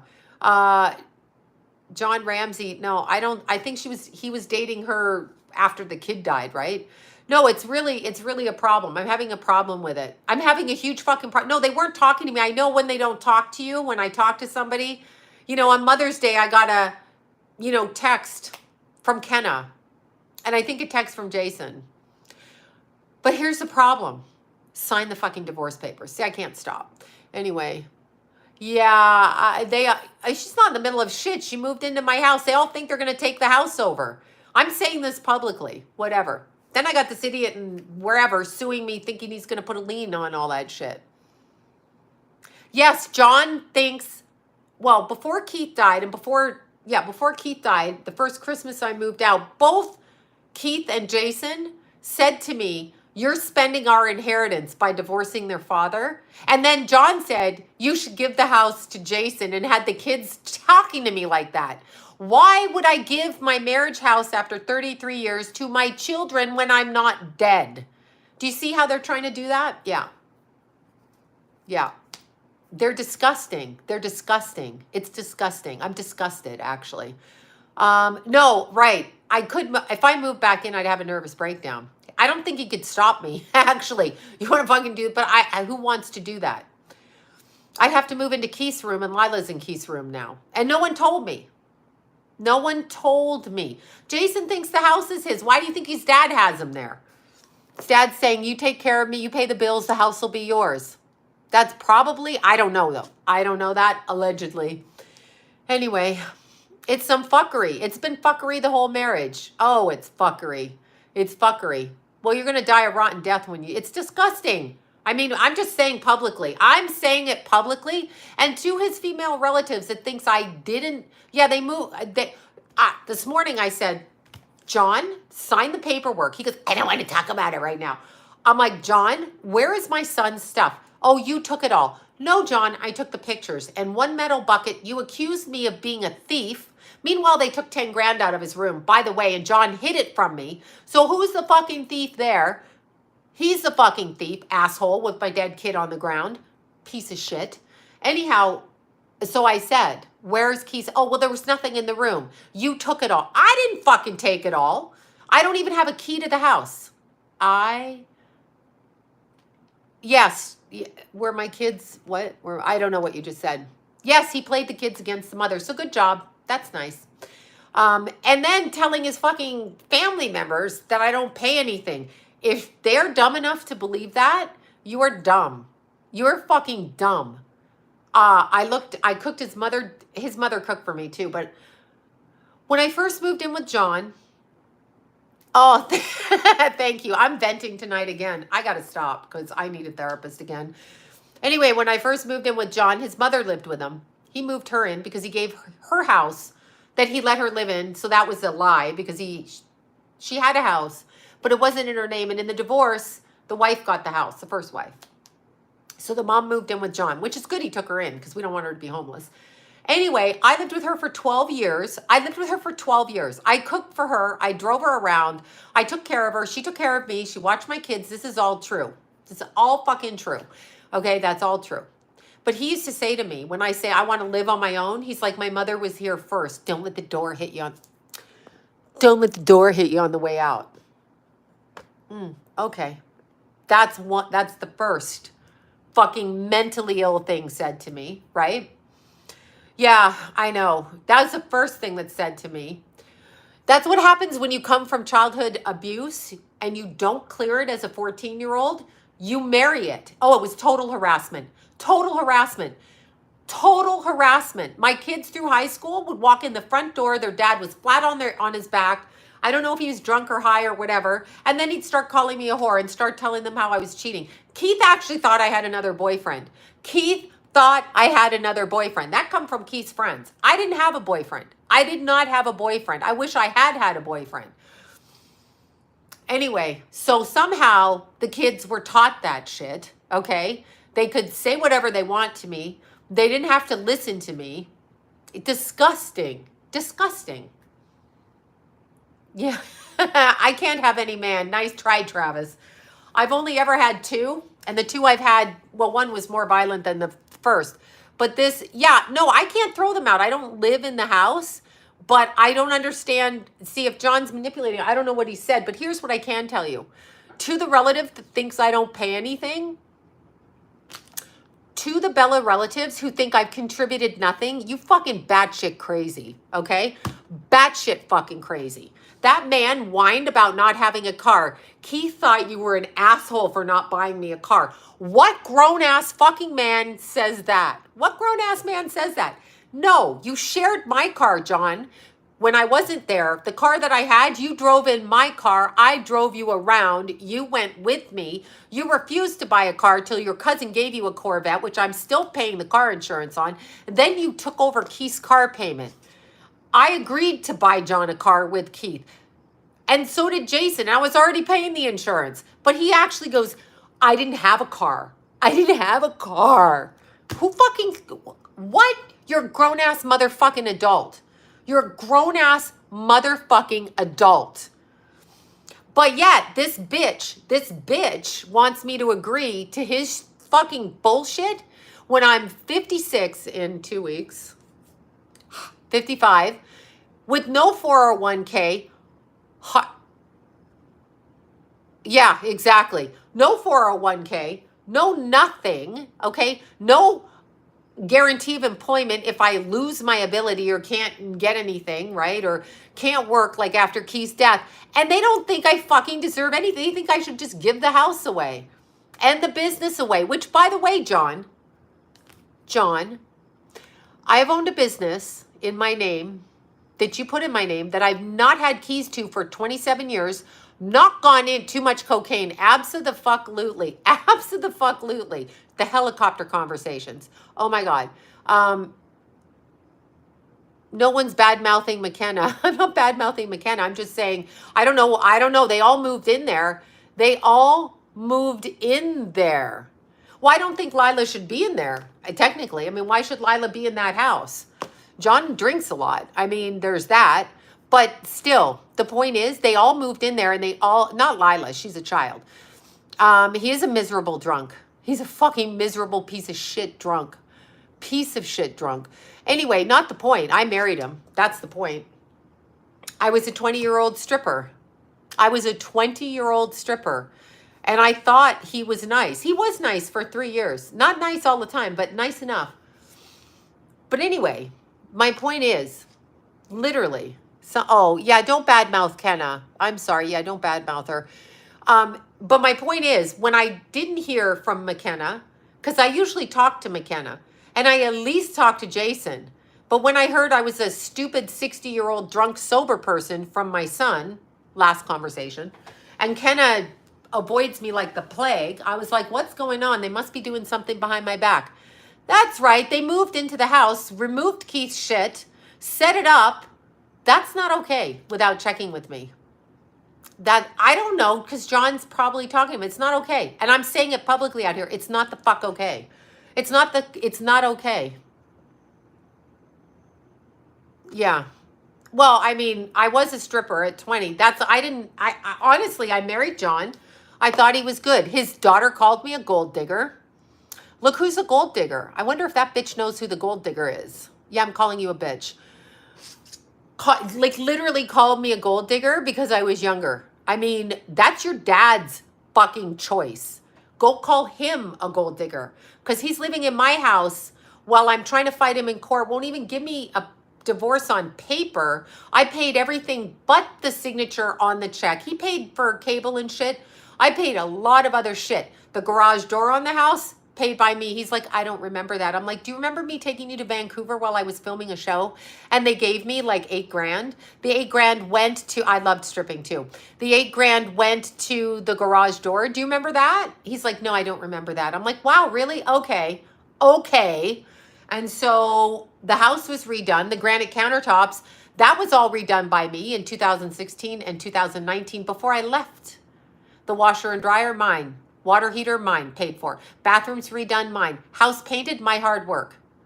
House made, all of that, done every day. 2003, I had to tell John's mother, don't let the kids in the car with John, he's drinking too much. I'm driving them. All of that shit. All of that fucking shit. He is a dangerous person. Now, I don't have another kid now, and he's hanging up on me. I promise everybody, I'm going to get a divorce on paper. And if my lawyer doesn't do it quickly, she's out of town. So whenever she comes back, I'm sure she will do it because that's what we were doing. But now this fool commented to his lawyer that he wants to fucking respond. I don't agree to your fucking offer. I want the divorce on paper. Then you can fucking figure out what you want to do with the house and send all your ridiculous conversation, but I'll be divorced. But no one asked me. I just took Lila for the first time in months, the whole summer. She's going back to school. I just took Lila for the first time. And I'm surprised they let me. And she was afraid to tell me she was living in Keith's room. I went to see her. I went in the house and to see her. And John doesn't know how it happened. I don't know what they did. I don't look in the room. I didn't see a bed in there. I don't know what happened to Keith's bed. Meanwhile, later on in the garage, there's Keith's broken motorcycle. And then there's Keith's bed leaning against the fucking motorcycle. But John doesn't know how that happened. He doesn't know how it happened. It just, well, you can't really steal it. They obviously don't like me. It's about money for them. So may the karma come back on them for that choice. May the karma come back for fucking doing that on all of them. Sorry. Whatever it is that's designed for them in their life, may it come back to them. So, sorry. If you think that it's okay to be in my house while I'm in the middle of... Kenneth said they're not doing that, but I know for a fact they are. They would have been talking to me, right? So it'll come back on them. One day it'll come back on them. Sign that all the way to court. Yeah, sing that all the way to court. Yeah, exactly. John will not be able to give the house to them. That's what I was thinking. That's what I was thinking. That's exactly. But I don't know why my own son would move back into... John once told me, this is terrible. This is like John hate hour, but I'm not hating on him. I guess he could sue me for saying this if it weren't fucking true, okay? No, I don't know if Ken is lying to me. I have no idea. I can't tell, but she better hope to God it doesn't happen to her with her own child or her own family, and so should Jason. I mean, they should really think about how they're doing it. I tried to treat them all with respect. All of them with respect. I've done nothing but be helpful and accept them all into whatever. Yeah, Lila's a child. It's not her problem. Yeah. No, I was a stripper. I wasn't an exotic anything. I was a stripper. Does Lila call you or do they just... No, nobody calls me. I have to beg to see them. Jason doesn't call me at all. No. Again, could be my parenting. So we're not going to put that all on John. We had but he forgives his father. Like, he forgives his father. So it's over money. So it's fine. It's fine. It's fine. And may John get exactly what he deserves at the end of his life. May he get that. 100%. May he get that. If you're married and John dies. No, that's not what will happen. John has let me know that he's done a will, even though I asked my lawyers to check that. He will leave his part of the divorce money to them. That's what he will do. And then I will end up in court fighting my own child. So I know what's going on, I feel. So anyway, it doesn't matter. But here's my point. My point is, why will you not sign the divorce paper? Why will you not do that? And see, if I move back in my house now, I would have to remove Lila from the bedroom that was Keith's. So what is that? What is that? Yeah. John used to say that all the time. I don't really care. I'm done now. I'm getting that divorced. Yeah. That's right. She's blown me off when they moved into the house because they actually think they're fucking getting the house. And I will die before they get that house. We are going to split the house properly like a married couple. Yeah. Thank you for that. We are going to split the house properly. You're either going to buy me out and then you can have whoever the fuck lives in that house, but you're not living in that house until I get my money. And if I owe you fucking money, if you're going to make me pay support, even though you've been supporting yourself for 3 years somehow, if you're going to do that, I am forcing the sale. I am fucking forcing the sale. So I hope y'all are looking. I'm forcing it. I am. It should be sold. Oh my God. Yes, he's using his own grandchild and his own, it's unbelievable. But you know what? I'm getting the divorce on. He actually literally screamed no at me and hung up. I'm like, you don't have a say-so in that. I will go into court for that. I am going into court. I'm going to find out how to do that next week because I don't agree to his shit. Anything he offers, I'm not agreeing to because he wants to stay in that house. So either buy me out, and I'm not giving you the building because and by the way, he's fucking growing drugs in the building. It's in my name. The taxes got labeled on me when he told me to put the building into his business into my name. I got 10 grand of taxes. That was in 2011. Yeah. Anyhow. So nothing but a con job all the fucking way along. Just a con job. Yeah. They hate losing control, but he doesn't have control over me. Bulldozer. I can't. It's in a neighborhood. I know he can buy me out. I am going to force the sale of the house. That's what I want. I'm not listening to his agreement because unless it goes where it's exactly the way everybody else in the United States of America does it, either somebody buys it out, gets a loan, forces a sale. He's got rich relatives. He says his daughter's paying his fucking legal bills. She can buy the house. Buy my half out. Poor Lila. I know. No, Lila shouldn't be there. John drinks too much. And when I went there she is, home alone, and John's downstairs. So Lila's upstairs and John's downstairs. You know, I don't know what to say, but they don't think to like if I can't even. I just can't. I can't. I don't know what to say. Yeah, he thinks he has control. I'm getting the divorce on paper. Then he can take all the time he wants with the house and the business. I ain't doing shit till a judge looks at it. Even if I owe him alimony, which is what he's asking for, then the judge can decide that. I'm still going to need to sell all the property in order to pay his alimony. And if you try to take my business, I'm going to need my business to work to pay the bills. But go ahead, do whatever you got to do. Wait, hold on. What did you say? What's your real TikTok? It's just Sloan Bella. Yeah, it's just Sloan Bella. Anyway, this is, yeah, I mean, you know, whatever. His family thinks I literally did nothing. Here's the thing. I don't know if anybody knows this, but in California, I've just ranted again. I have to get off of here. This is my problem with the public platform. I will discuss my life as I see it. I don't know. I don't think they have any shame. I was called a whore for so many years in front of my kids and a dumb bitch. And my kids called me dumb bitch and all kinds of shit. So no one, you know, I can't even get pictures with them. They won't go anywhere near me. So whatever. It's probably my fault. My fault. Half is my fault. I take full responsibility for my part in it. As every parent should. It's never one parent's fault. Never one parent's. I'm giving him a time limit. But I'm literally going to have to go into court. I'm giving him a fucking time limit. Yeah, they were allowed to call me dumb bitch. He called me two-bit whore for years. I did call him the C word back. Every time he said that, C word in your face. Every time you say that, C word. C word. It was a very bad, abusive marriage on both parts. Very bad.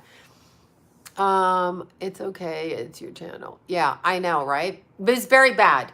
But you know what? I was kind of, I talked to people like old roommates of mine and stuff. I wasn't this way when I was with them. I wasn't this way when I was with them. So I got stuck in something that was really wrong for me, and I had kids. So there's that. You know. Yeah, junt. I call him a junt. Exactly. I can't stop paying his bills right now because I was paying them to be nice, and now that everything's in shutdown until we settle this, I have to pay his shit. So, yeah. I mean, the bills that I am paying, I'm not paying all his shit. Somehow he's paying his own money, but whatever. Anyway, I don't know that I learned a lot. I learned that, here's what I learned. Oh, God. Here's what I learned. I would never marry that man again, and I would not have kids again. It was not worth it. It was nothing but brutality. It's okay. I'm grateful that I have my kids, but I would never do that. I would never do it again. I would never fucking do it again. I so wouldn't do it again that I would never do it again. Well, I thought that he would be good, and his family called me the gold digger, upstart. His mother used to call me an upstart. I was a gold digger. I was this, I was that. I've worked the entire marriage. I've cleaned and scrubbed the floors. I've done everything. And I'm going to just give you one illustration. Jason, when he was going to work at the studios, he had an Uber job. Jason and Keith always worked. Jason, when he was going to work at the studios, he needed to buy tools because he was going into the local 33 when he got into it, right? So you have to have tools, like guy shit, right? Like makeup for girls. And, no, John doesn't care if I'm there. He does not fucking care. He doesn't care. He just doesn't. What goes around does come around. And so it is. But anyway, when Jason went to get his job at the, studio, I had $185 to my name because John would tell me I could work when he was out of the house from 11 to 2. And then I had to do phone stuff, but I had a lot of in-people clients, and I didn't have an office, and I didn't have the bandwidth in my head to figure out how to do shit. Anyway, long, boring story. So my clients would come, and I could never make enough money. I was always paying out of pocket for whatever, food, whatever, every day, right? And hair bleach and nails. Oh, and plastic surgery on my breasts. Anyway, that I get told. I'm like, John, I don't have any plastic surgery on my face, so like, your family members have their faces fixed. Like, stop saying people notice my plastic surgery because I have boobs. No one's looking at my face thinking I did anything. Like, no. Anyway, the tools, right? So I'm a girl. I don't know shit about tools. I barely know a fucking screwdriver. No, he did take my name off the house. Yes. In 2008 and gave me the business. Yes, but it doesn't matter. The quitclaim deed, and he signed a quitclaim deed, put it back into my name. And then when I moved out, I found all my documents stolen. So the notarized quitclaim deeds were stolen. It doesn't change the fact that he changed it in and out of my name for 11 years. And he did it to fraudulently get a modification on the house by pretending we were divorced back then, according to him. Anyhow, all of that aside, but I had $185 to my name on a credit card. So I took Jason to Sears, which got him beat up by the guys at his work, but I took him to get his work shit. John lay on the fucking couch with his feet up and didn't take his own son to do that. Had me, like I know what a fucking tool is. You know why? Because he didn't want to fucking pull money out of his pocket. That's why. Yeah. John's making the payments. Yeah, I know. I know exactly. John's making the payments. I know all about, yeah. No, I cleaned that house, and whatever. I cleaned that house for years. I redid the backyard. I did my part. There's nothing I didn't do. I paid for my shit. Please. Oh my God. No, John wants me to be gone. He just wants the property. He's trying to blackmail me. I'm going to get it anyway in court. There's no way a judge is going to say I have to legally stay married to him after our son died for 3 years. We can do the house thing later on. I can be on paper divorce. I don't think I should be forced into a marriage. Is this a hostage taking? Yeah. Yeah, it's just, I would never do it again. I would never do it again. Anyway, now that I vented on my channel, and again, I'm having a nervous breakdown. Yeah, they shouldn't be in my house ignoring me, not talking to me, not coming for dinner like they used to, not dealing with me, not dealing with me. Yeah, he does want me to be miserable, but I'm not. I'm going to continue being happy. I do whatever I want. Yes, yes, they are. The quick claim deeds are, and I'm having them researched to show. That's what I'm doing. I have to do that on, I mean, I've done it. I have to go talk to the woman. She's going back to 2011. So those were stolen. I don't know if she's in my house. They're in my house. Keith's room has been taken over. Yeah, they're all in Keith's room. Keith's stuff isn't there. Keith's bed's not there. All of that. And a thank you to Catherine for sending that email to me. Catherine, you were dead on accurate. Not that Keith cares. Keith loved Lila. Keith loved Lila a lot. But the point is, I'm just saying this. Before you move shit into my dead son's room, why don't you fucking ask me if I want something? And John's like, you took everything. I didn't take shit. I didn't take shit. I took nothing. Well, they robbed the room after he was dead.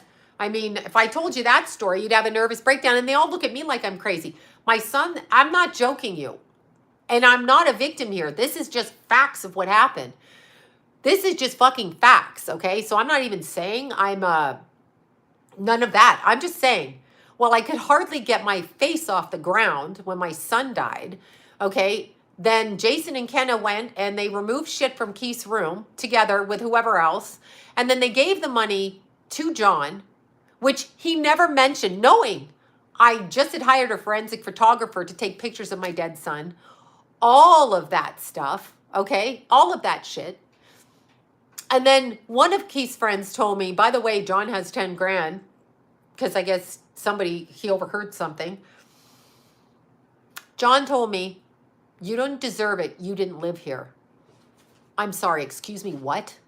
The fuck did you say? These are facts. This happened. So they robbed my kid's room. They took the money out. They hid it from me like conspirators, all of them, including Kenna, Jason, and John, all of them. The kid was dead. Last thing I would think of. Last thing I told Kenna, how would you like it if I did that to you? She apologized to me, so I'll accept the apology. But how the fuck, I missed that. That's like the last thing I'm thinking of, pocketing my dead son's money. That's like a motorcycle hit and run, or motorcycle accident, motorcycle situation where his body was splattered on the ground. Anyway, I don't even know what to say to that. I'm really not over that, actually. And the fact that none of them have come to say they're sorry, none of them, well, Kenna did, but I'm not really over that. I'm not really, no, these don't really these are flatbacks on the back. But if you're going to move into my house like a bunch of carnival people, maybe you should fucking ask me about my son's shit. And that would be Jason, because where is my son's shit? My son, not your son, my son. Where is my son's shit? And then John's trying to gaslight me into thinking I took it. I fucking know if I took it. I took every picture and Keith delivered them. I have every picture and I made discs of it. No, I'm not suing anybody. I just want what's mine in the divorce and they can go about their business. Yeah, I'm not going to relax. I'm not going to relax. I'm not going to relax. It's not relaxed till it's done. It's impossible to relax. I'm not over it. I'm sorry. When people say relax, that's kind of like gaslighting me. I'm not unrelaxed, but I'm not going to relax. I'm going to keep speaking about it. You, of course, don't have to participate in the conversation, but I don't know that anybody... Yes, no, I know Jason allowed this. I know. And didn't think to call me. Thinks it's fucking funny. Thinks it's funny. Thinks it's funny. It's not funny. It's not funny. God forbid you have a child die and you have people do that to you in your dead son's room because you think it's okay to do that. Because you think I'm a sober person and I don't need to know what my kid did. I know everything my kid did. No, they're putting in the storage. They're denying that he has to. Who knows what they did? John made me keep his Jimmy's ski boots for 25 years. Those ski boots are still in the cupboard. He wouldn't let me touch Jimmy's shit. But my son,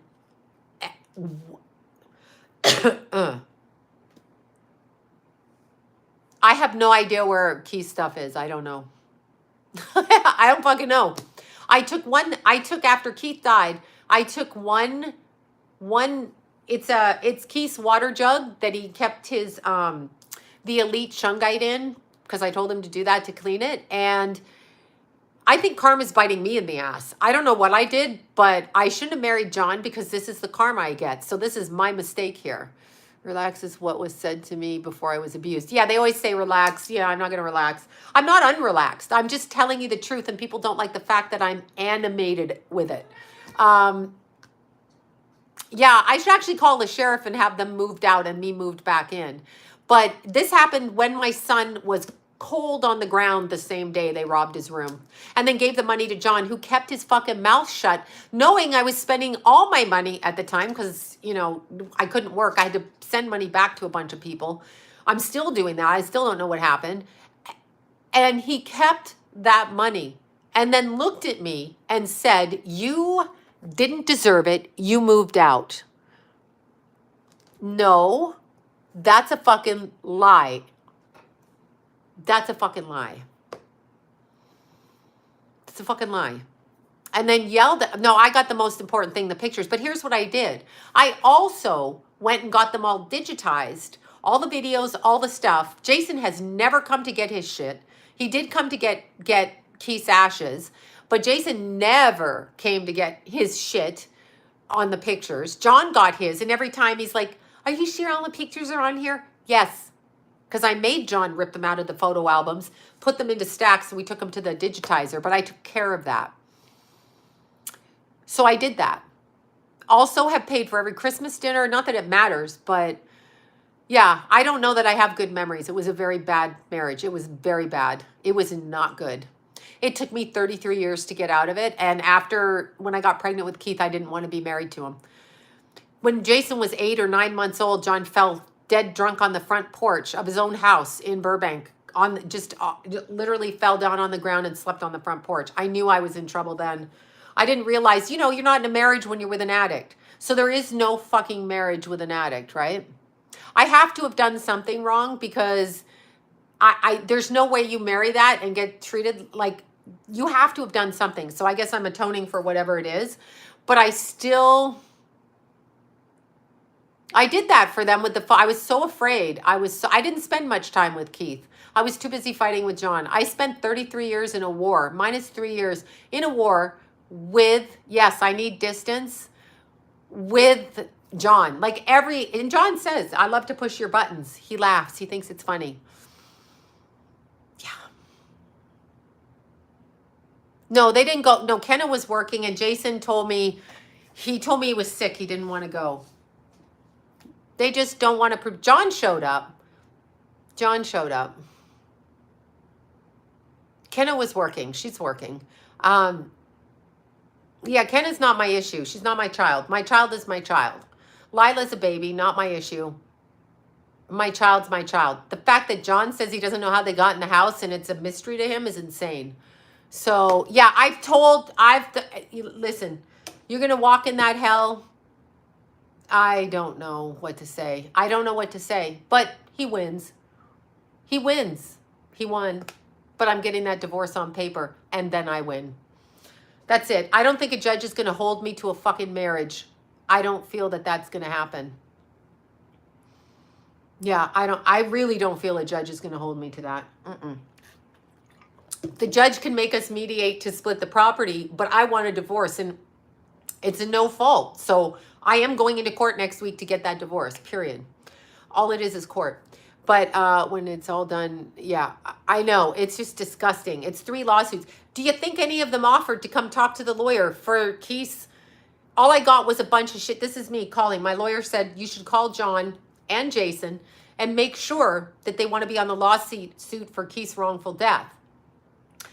So I called John. He goes, I don't see anything happening from this. I mean, nothing's happened. You've been doing this and nothing. I said, just answer the motherfucking question. And then Jason started arguing with me. I'm like, it's not an argument. Do you want to be on the lawsuit, or would you prefer not to be? I'm going to have them on there. They're both relatives to Keith, obviously. But Jesus, not an offer to come in, not an offer for shit. No, you can't trust any judge, but a judge will not, come on. What judge is going to say in the state of California, I have to stay married on paper to somebody after 3 years of separation? I'm not talking about the stuff. I'm talking about the marriage. The paper, the legality of the marriage. I want separation. I want my autonomy back. So you can't get your shit together when you're all on drugs. You can't get your shit together when you're on drugs. And John knows what goes on in that house. He knows. So whatever. He is evil. Actually, this is an evil conversation. So I'm ending it. I'm ending it. Now, back to the 900. I don't know who killed my child. I don't know if it's exactly like that. Bobby and I know what happened, but yeah, there's a series of events that happen. There's a series of events that happen. Yeah. I did meet Lila when she was 10 months old. I saw her in the spirit. It's really a shame. When I left the house the other day, when I was in her bedroom, which was Keith's bedroom, I said, I love you. She said, I love you. In front of John, she wouldn't say, I love you back. So it's like, They say karma's a bitch, but look at the life I'm in. I have to acknowledge I must be responsible for something. I got to be responsible. Here I am. But what I will say is I was married to a man. No, I'm sure he's fine with Lila in there. He loved Lila. I don't think that that's the issue. That's not the issue, is if Lila's in there. That's not the issue. The issue is how it's being done behind my back, as if it's a fucking secret and some kind of thing, as if I'm crazy and I'm going to cause a problem. It is half my house. That is my dead son's room. I think I should have been consulted with that. Yeah, well, my son's already poisoned. It's fine. I don't give a fuck because Keith is dead, so I really don't care. Understand me? I just want that divorce on paper. They can do whatever they want. It will happen. They'll find out. They will find out. You think life's going to go well? It's not going to go well. Lila will be fine. She will go well. No, neither one of them believe in God. John goes to the Catholic Church, but he'll hedge his bets, he said. He's going to hedge his bets. It's very disrespectful, and it's disgusting to treat women like that. It's disgusting, actually. Any woman, yeah. Yeah, that does speak volumes. It's okay. It's fine. I don't actually know what's being said there. Keep that in mind, too. I don't know if they changed the locks. I gave my keys. I didn't do that. Yeah, I may be dead by the time the truth comes. I'm not giving my fucking rights away to the property. Not the business and not the fucking property. Not any of it. So he can make his deals up. I want a 50-50 split. Other than maybe on the business, he gets the 10 grand he put into the building. Unless he can prove he put more in that wasn't in community money, then fine. But I want them both sold and split. However you do that, I don't give a fuck. Oh, there's a motive. Yeah, there's definitely, everyone. Yeah, he wants everyone on their side. That's fine. I don't care. If you're going to pick sides between me, I don't even get that. I don't even get it. Yeah, I don't get it. The thing that's so offensive is I had no, he's not going to die alone. They'll be there to get his money. Yeah, Lila is a rascal. She's a little rascal. We had the best time. I love her so much. We had the best time. Lila's not doing anything wrong. Lila's a child. No child. It's the parents' fault. And in this particular situation, Jason should have called me and said, this is what I'm planning instead of avoiding me. And so should his dad. His dad fucking talks to me constantly and doesn't mention that. Oh, I don't know if they're living here. Really? Huh. Interesting. Yeah. Yeah. I'm just, I totally. If I were Kenna, I would be spying. No, they don't like me. She's not going to give up her Jason. Yeah, they rely on him. Yeah, well, I don't know. Yep, he's done that. No, he alienated Keith. Keith and I weren't getting along. I mean, Keith did help me move. Keith had the gumption and helped me move. But, of course, after Keith died, I got a litany of your son hated you, thought you were evil, couldn't believe you took the kitchen table, thought you were a piece of shit for not buying me a car.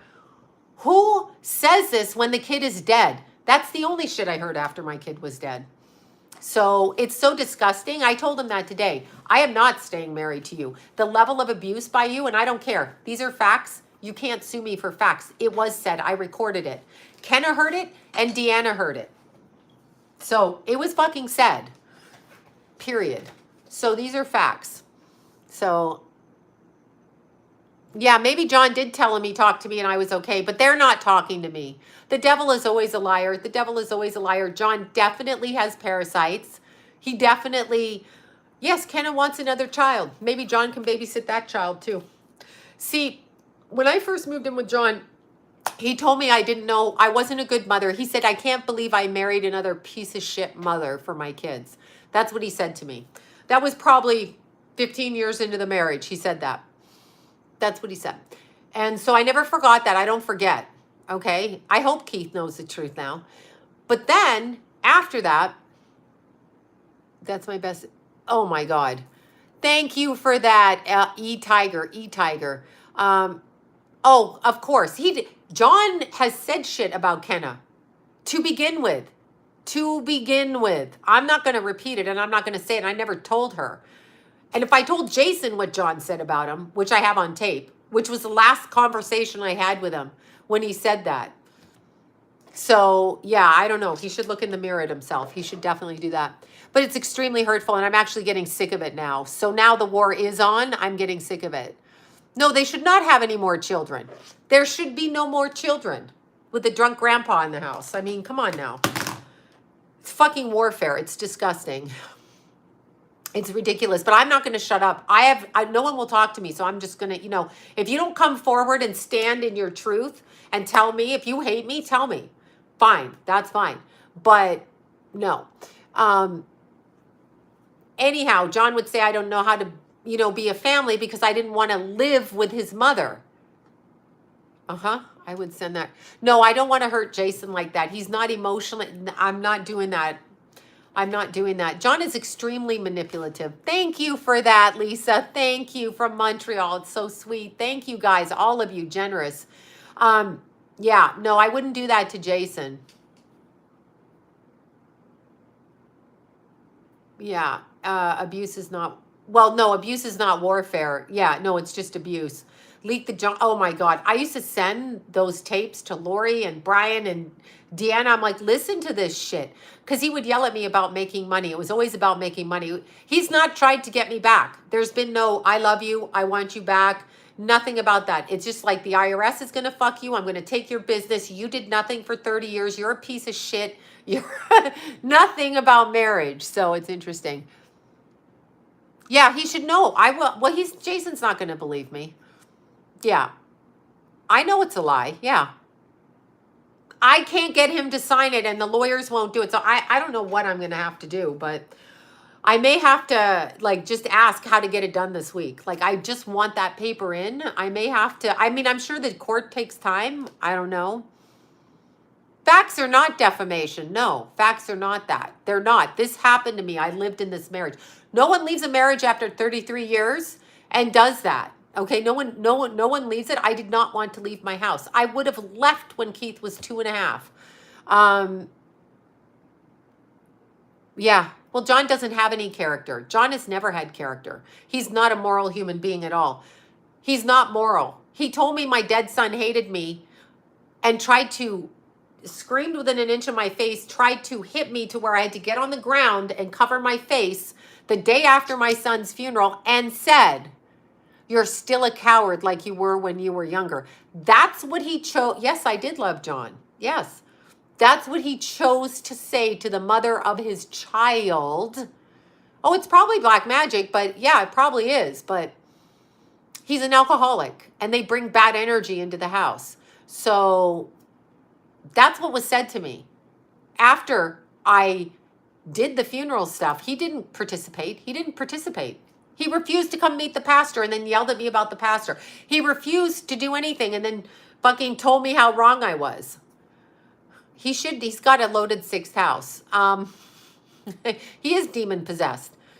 No, it was the worst thing. I thought I was going to die. And then I just avoided it. I paid for dinner, Christmas dinners to try to keep my son. I bought my son shit to try to make him like me. I bought Ken and Lila shit. They just don't like me, so it's fine. That is fucking fine. But that was said to me, and I know what it is. That's all he said to me. He literally said. And then he's like, don't talk to Kenna. don't talk to Kenna, you know, she tells things on you. Shut the fuck up. I'll talk to who I want, is who I'll talk to. Oh my God, just terrible. It was so, I really haven't gotten over that. It was just whatever. It was, anyway, this is an example of alcoholism, definitely. He brought it into the marriage. He was on a lot of cocaine when I met him, though, so that's my fault. I don't know why I didn't consider that a problem. I didn't know I had I never knew I had a choice. I can't explain it. Yeah, Jason probably is. I don't know. He's grown. He's 30 and he thinks this way. So I never said to Kenna what she said. Kenna does know that John wanted to take an insurance policy out on Jason. Kenna does do that. Yes. Kenna does know that John wanted to take an insurance policy out on Jason when he was driving a motorcycle high after Keith died, and that Jason agreed to it because he was going to die and his dad should benefit from him. That was the conversation in the house. That was the conversation in the house. So that's what John wanted to do. Oh my God. Wait, what did you just say? At 30? Wait. Wait. Oh my God. Oh, no.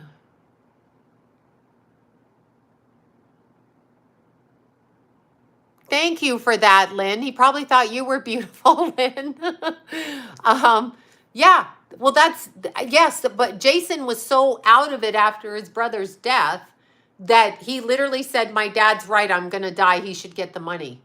What? And I went to Kenna's house and said, you need to fucking stop that. That's a thing. If Kenna tries to lie about that, that's a fucking thing. Yeah, of course. Anyway, yeah, that's what was said. It's okay. I'm getting that paper signed this week. I know. It's terrible. It is my therapy. Yeah, his girlfriend stole everything and he was an alcoholic. Oh my God. Terrible. Terrible. You're smart if you never got married. Very corrupt soul tie. Very, who cares? Yeah, it doesn't matter. I still get half of what's mine. I know. And so I'm getting that paper signed. He said no to me today. I'm like, you know what? I'm just going to get it signed. Anyway, I'm so bored with talking. I can't stop, you see. He is nuts. It's a very abusive situation. Extremely. But I went from a childhood like that to a first marriage that was even worse. And then I thought that this was okay. Kenna's not, is Kenna due? Yeah, I don't know. I don't know. My brother took his own. Oh, I'm so sorry. I'm so sorry. I'm sorry about your brother. Oh my God. Anyway, that's it. Did John have insurance on Keith? I don't know. I asked my lawyers to do it. He says he didn't. And the lawyers say to me, under penalty, he can't lie. I'm like, oh, please. He can't sell the house behind your back under penalty. I'll have to drag him into court, you see? So it's just stupid. Anyway, I have neither one of my boys were probably set up to, Keith was going to develop into a good man. I don't know what Jason does. I only know some of it, so I don't know a lot of it. But yes, if you grow up in a home like that, the woman is going to accept the abuse and the man is going to dish the abuse out if they see it. So unfortunately, that's what my children saw, which is my fault. I didn't know I didn't have to argue back. You know what I mean? Yeah, it isn't, because she is a Pisces. Exactly. Okay, yeah, I should go back to being a stripper, right? Maybe they'll try to tax that money. All right, you guys, I'm out of here. Wait, I'm aware of the negative what? Negative. Yes, I'm aware of it, but I was with kids. What could I do? I told them. Look, Miu-Miu's back there. She's like, my mom's going to know. Shut up.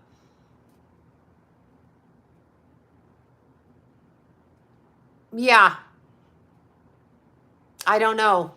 He wants me to pay him you pay him alimony? Yeah, that's what he wants.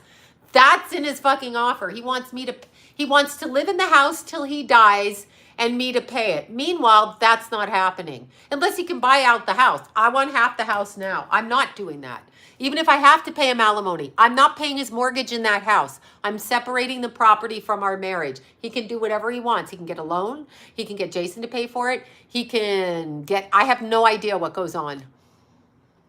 I have no idea.